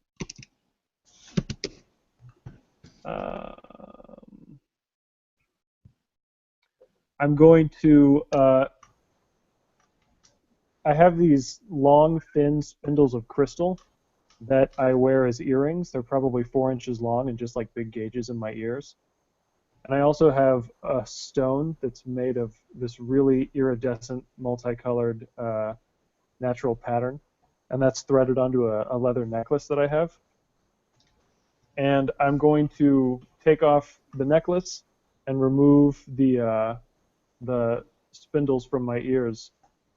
And I'm going to say, "These crystals I took from Ashando when I was but a boy, my first kill. And here, a multicolored stone from the land of the Matiawa. These I have taken from foes I have conquered in combat, and I offer them to the tree of death, for they are dead. Take them."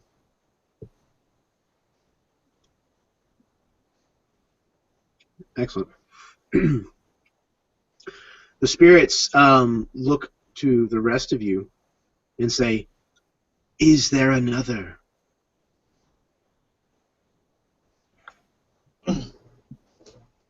I look at Eagle Witness and I say, is that the normal offering?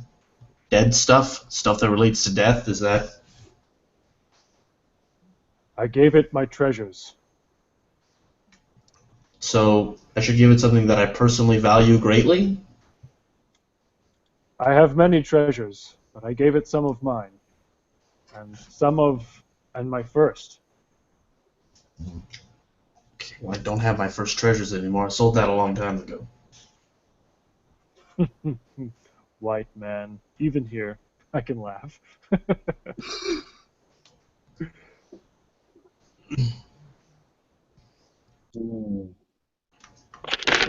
I'm gonna look at Spirit Singer and shrug.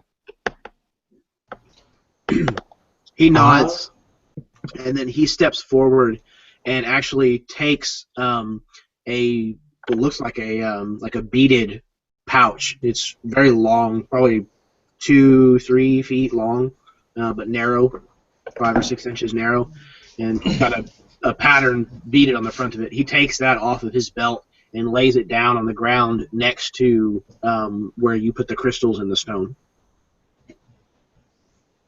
Cool. Yeah. Then I guess is this what you want, O Tree of Death? Is this a worthy offering? It says, "These will do." Okay. But you are not done giving to the tree of death. I reach into my bag and I pull out my collection of various books. And I say, well, they're made from trees, and they're my oldest, most valued belongings, and we're in the spirit realm, so I'm not sure if I give these to you if I'll even lose them. So I'll give you my collection of literature? So as he's like walking up to place it on the pile, Eagle Witness holds out a hand and stops him, and gestures for the knife at his waist, or wherever Skull is holding it right now, and he'll say, "It may be an offering that only I am willing to give."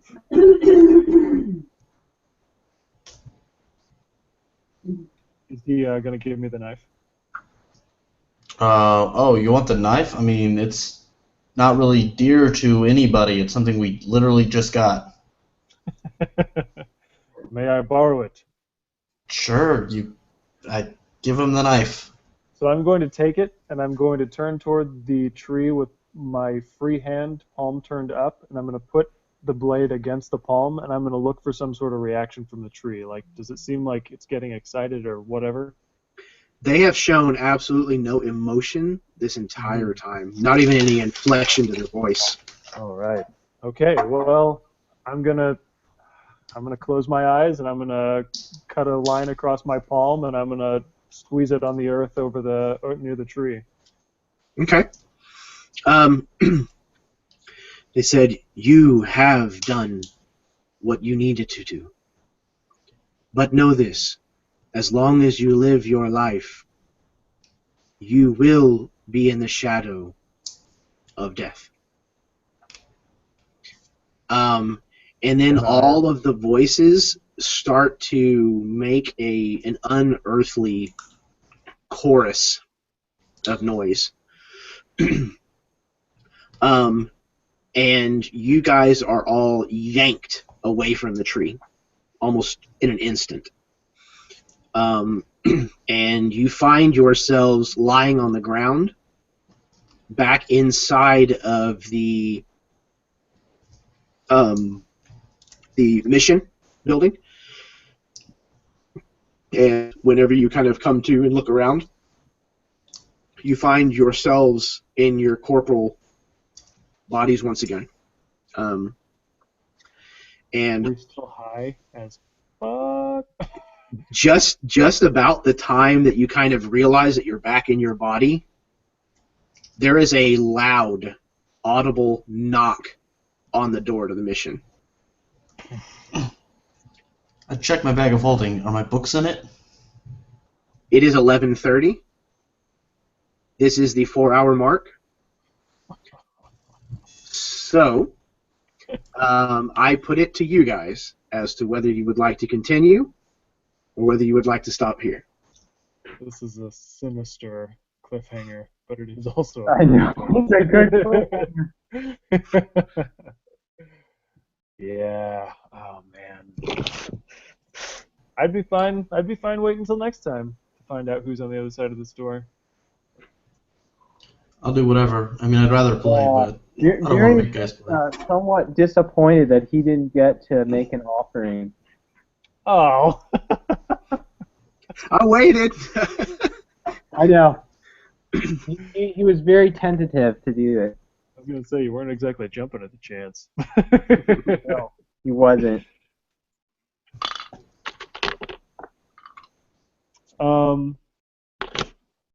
Yeah, I mean, 11:30. I could play longer. I could stop here. I could do whichever. Okay, that's two votes for continuing. It's 9:30 here. I'm okay with continuing. I'm gonna go to the bathroom. I'll be right back. Sure thing. Derek, how do you feel? I don't care. I need to do something real quick. It's going to sound weird, but I need to season a pork roast and then put it in the fridge, but that won't take me long. Sure. Go for it. So while Derek and Chris both season their pork roasts, I guess anybody else that needs a bio break, go ahead and take it. And we'll press on for a bit. Okay, sounds good. Yeah, I'll be back in a second. You know, I guess I could have been doing that while you were all off in the spirit world. But I'll be right back. Can you still not see my video?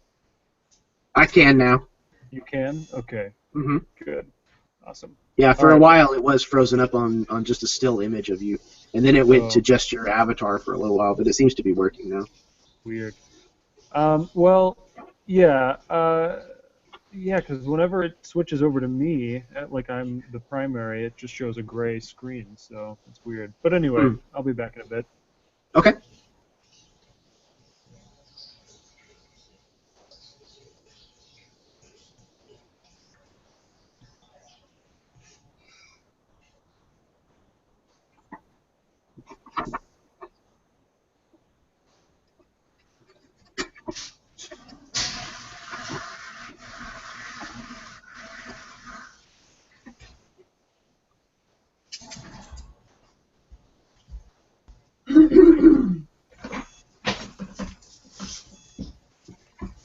Right, I'm back. All right. I think everybody else went ahead and took advantage of the break to do things they need to take care of real fast. You can answer my important question. Are the books in my bag? Yes, the books are in your bag. Ah, thank God. My They books weren't- on various topics. They were not offered, correct? I tried to, but But he Eagle stopped. didn't let me. Okay, so yes, they are in your bag. Whew. That's good.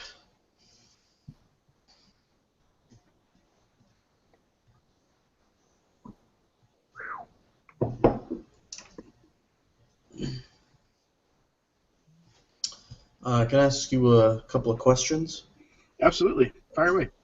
So, the Mage Barons, how powerful are they really? Like individual arcane prowess? Very. Very powerful, okay. Yeah. At the very least, that is what the public knowledge is that they are top of the game. And then, hold on, let me look here. Harold Fallcrest. That one. I feel like he's going to be nicer than the other ones. Is he nice? Is he a nice guy? Well, none of them are overly nice. They are very much like the men of business during this time of our own history.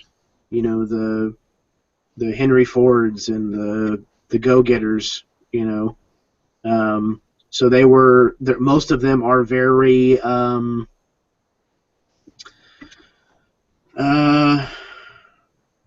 Opportunistic? yeah, opportunistic is a very good word for it. Stoic is not quite right. They're very straightforward, cut and dry, if you will. And a lot of them are ruthless. That's a very good term. It is pretty much like power and money.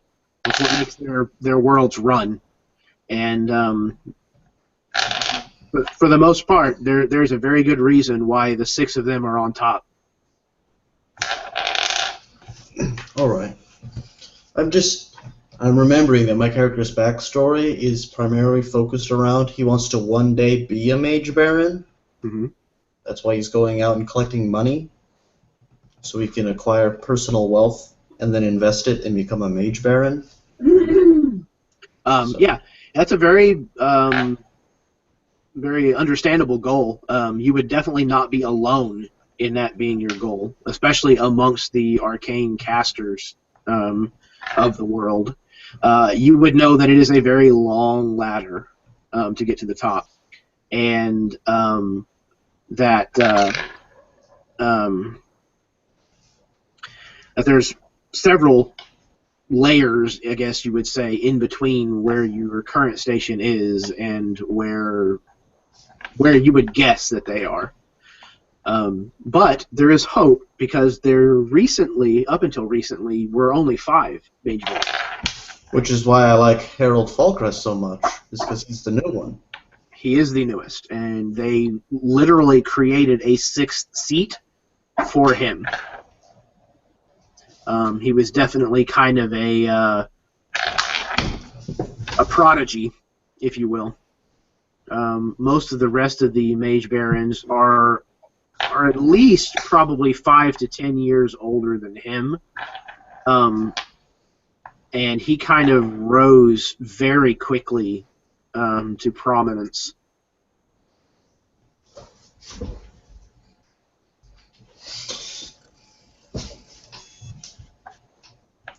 Groovy. Groovy, groovy, groovy.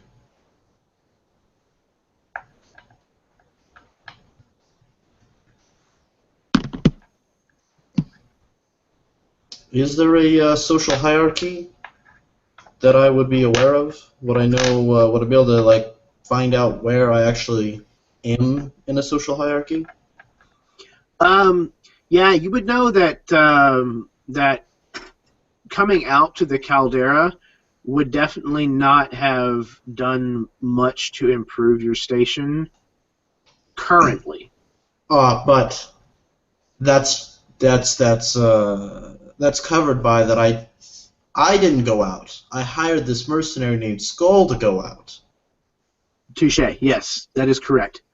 So yeah, your time away or whatever it is that you've told everybody back east is what you're doing. You know, whether it's going back to your homeland or whatever,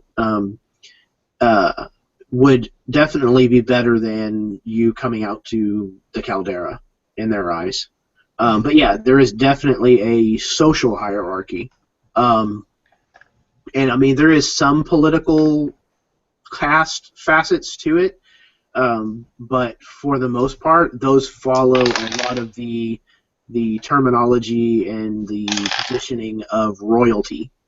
Because even though that's kind of more just a fallacy now, it is still technically observed. So nobles still definitely have an easier time of everything, life and position. So if you're born a noble in the academic arcane world, you're almost like going straight to West Point in military terms. I mean, you're set up. You're pretty much already an officer kind of thing. The rest of the world kind of has to scrap and fight to get to their level and then work their way up. Yeah, I was gonna say West Point actually is free if you get in. Like you don't. I don't think you pay. Well, nowadays that might be the case, and I don't know that you necessarily paid back then. But if you were a family that was of esteem or had money, you got in much easier. Got it. So, being a wizard who must have gone to college, does that mean that I necessarily probably had some amount of political influence in my family? Yeah, it's very possible. Okay. It definitely would not be great, but you would have very possibly some. Good. It looks like everyone's back now. Yep. Yeah. Okay. So, the knock at the door.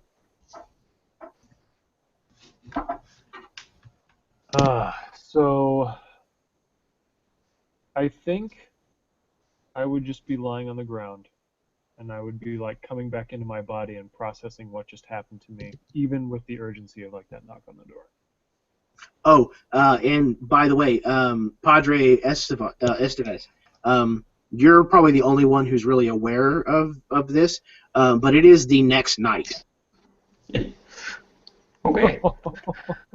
I ate another meal of very gross carrion bird. No, it's very delicious. It was delicious. It was tasty. Oh, can he change it for everyone? I thought it was just for him. No, it's for everyone. Yeah, I think it's entirely. It's just kind of an everlasting gobstopper of meat. It kind of just shifts flavor the more you eat it. And being the healer that I am, I was giving wet claws on everyone's foreheads as they tripped out. Excellent. You can have a point of inspiration. Nice. That's a beautiful thing for a cleric to do.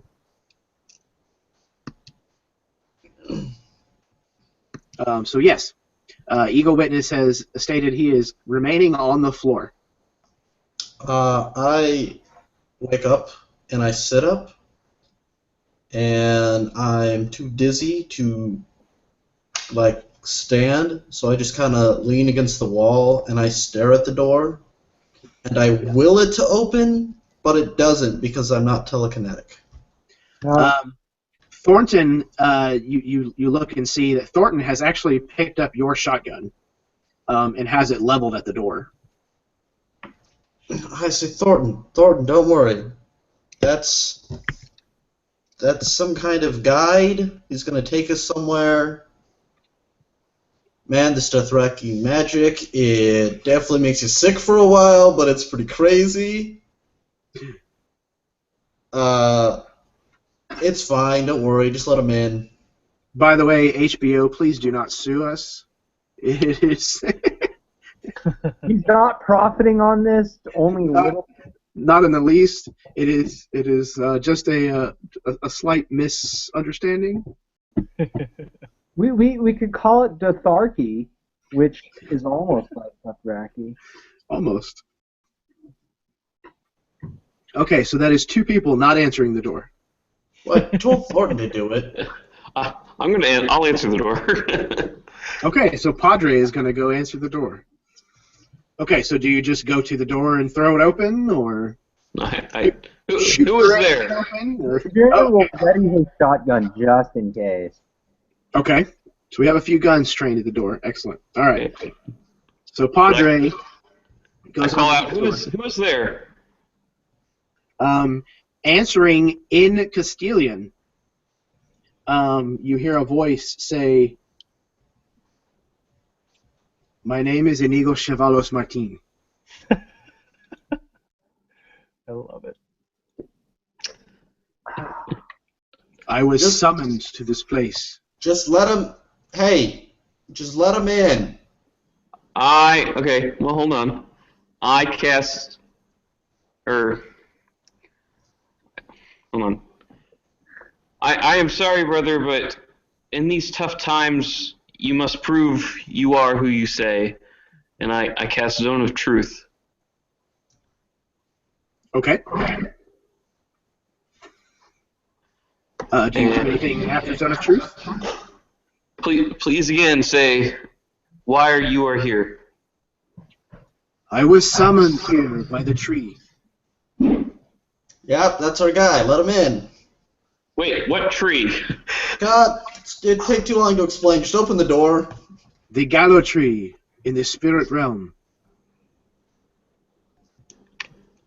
I don't know what you're talking about. Do what? Evil Witness is going to perk up at this point, and once he hears that the person that the tree summoned is here, he's just going to get up and like walk over and move Padre Estevez out of the way and open that door. Okay. So yeah, you open the door, and there is not a single thing on the other side of it, other than the ruins of this mission and snow. I'm going to duck outside a little bit and look in both directions. You see nothing, and you hear a voice inches away from where you are say, "Are you going to bring me inside?" Inigo, come in. Inigo, guy, just get in here. I'm going to look down. You see? At this point, Virion says, "This is wrong day to try new traditions."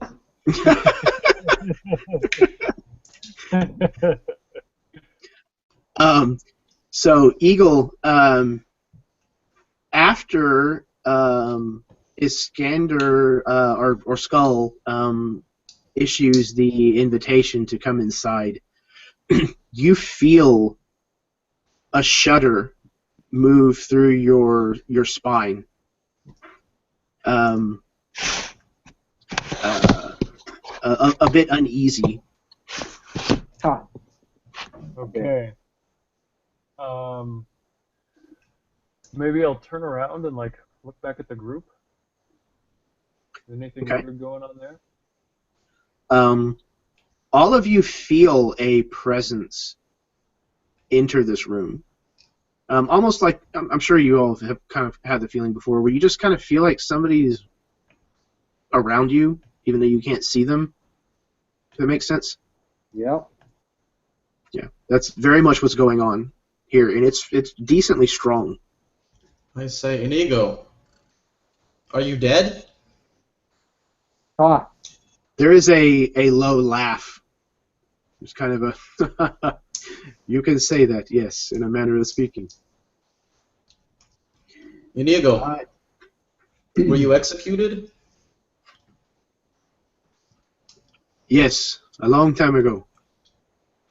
Inigo, My name is Inigo Chavalos Martin, and I once wandered these lands as a soldier in the Castilian army before things became the way they are today, looking for the man who killed my father. Awesome. When I was killed, my job here was undone, and so my body mingled with that of my spirit, and now I am in neither world, but I am stuck between them. They call me the Invisible Swordsman. the invisible sword.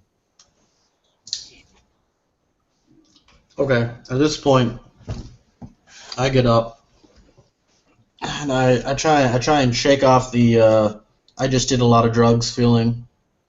Yeah, it's a little difficult to do now that you're talking to an invisible person, but yeah, you're feeling okay for the most part. I cast Detect Magic to see if I can see an outline of him. No, you do not. Okay, I've decided. I said this aloud. I have decided that this is a weird thing that you're here when you're dead, but you're not really dead. And it's not a magic weird thing. It's some other kind of weird thing. And I would like my gun back. Thornton kind of is just staring into the empty space where Inigo has been speaking, and he just kind of reaches out and hands it to you without turning his head away from this area. There's just complete shock on his face. Eagle Witness at this time is going to slowly start chanting under his breath, and he's going to cast See Invisibility on the room. Nice. Excellent. Okay, you cast See Invisibility, and he still does not appear. Ooh. I would like to point out, and probably doesn't have any effect, but we're all in my zone of truth right now. Thank you for reminding everybody. Yep. Yeah. Viren is going to ask, we are wondering how you are here, but we cannot see you. Not even I can see him. As I said, I was lost to both worlds when I perished. I do not fully understand it myself, but I have been wandering aimlessly ever since, trying to find answers. But the tree has called to me, and it has told me to seek you out because you have need of my services. This is true, yes? The tree told us you would be our guide. I see. Where is it that you wish to find?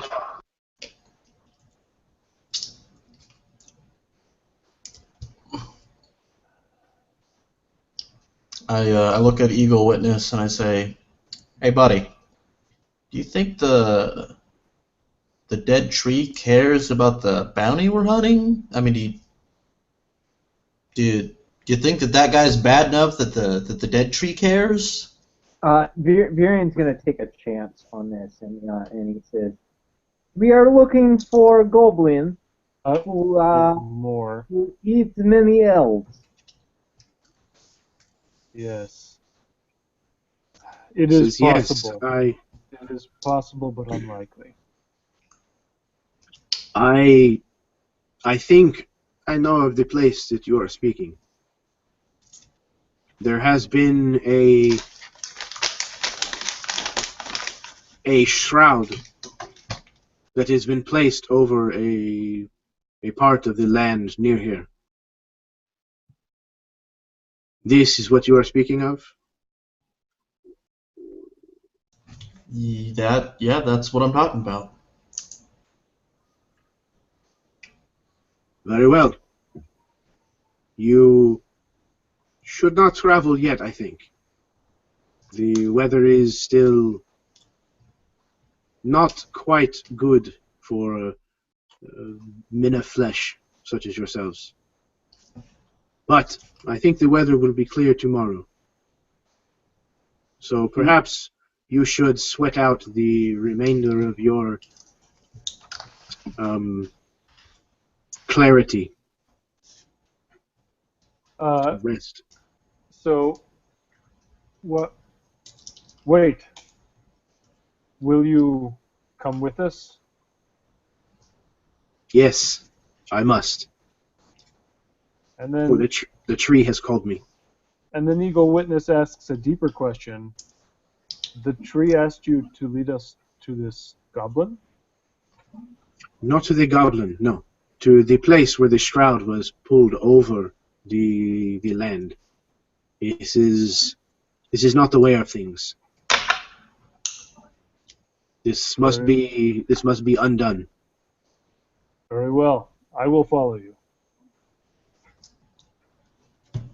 Okay, Inigo. What is the name of the man who killed your father? His name is Angelo. Angelo. Most people have last names. Are you talking about Michael Angelo? No. His name was Angelo Costanza. Mm. And how long ago was this that you died, having not killed him? You know, it's that is a very hard thing to judge. I do not know, but I fear it has been many lifetimes. Well, what year was it when you died? He gives you a year that is at least 100 years ago.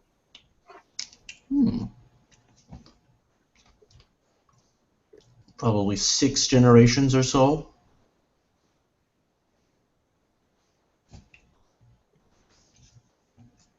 So what we're gonna have to do then, because obviously once you help us here, we need to go on a dealio to get you free, because living like that can't be no good. We'll just kill all of his descendants, and then you can be free.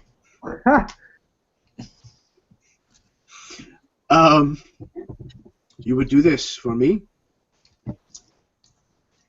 Well, I mean, obviously you're gonna have to help, but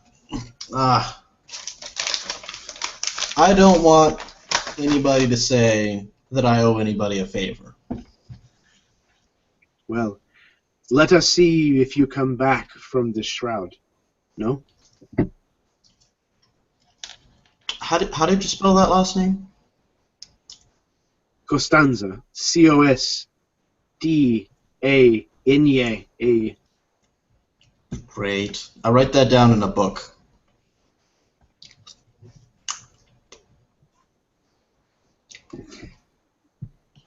Okay. So, you guys are going to hang, for the night, I would think. It is already dark outside. The storm still has not let up much.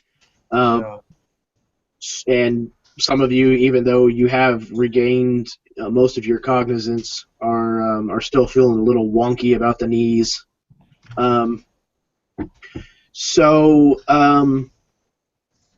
We are rolling up on midnight here Central Time.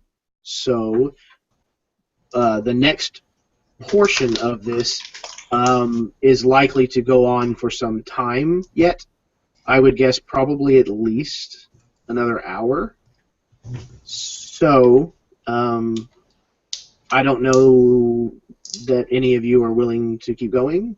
If you are, that's fine with me. I am. I don't care.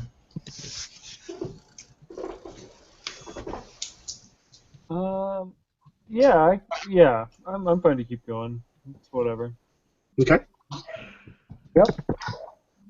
I mean, I can definitely bow out right now. Don't get me wrong, but I can keep going. Yeah. I'm kind of beat. Yeah, I totally understand. All right. Okay. So let's go ahead and wrap it up here. And then what we will do is the next session, we will finish this up, and that will be the end of this particular adventure. I already have most of the basics at least laid out for the one following that. So we'll wrap this one and then roll immediately into the following. Once we get that done, if that's okay with you guys. Right. Sure. Yeah. Okay. I'm going to go ahead and end the broadcast real quick. So those of you who may be watching this in the future, thank you very much for tuning in. And hopefully you enjoyed it.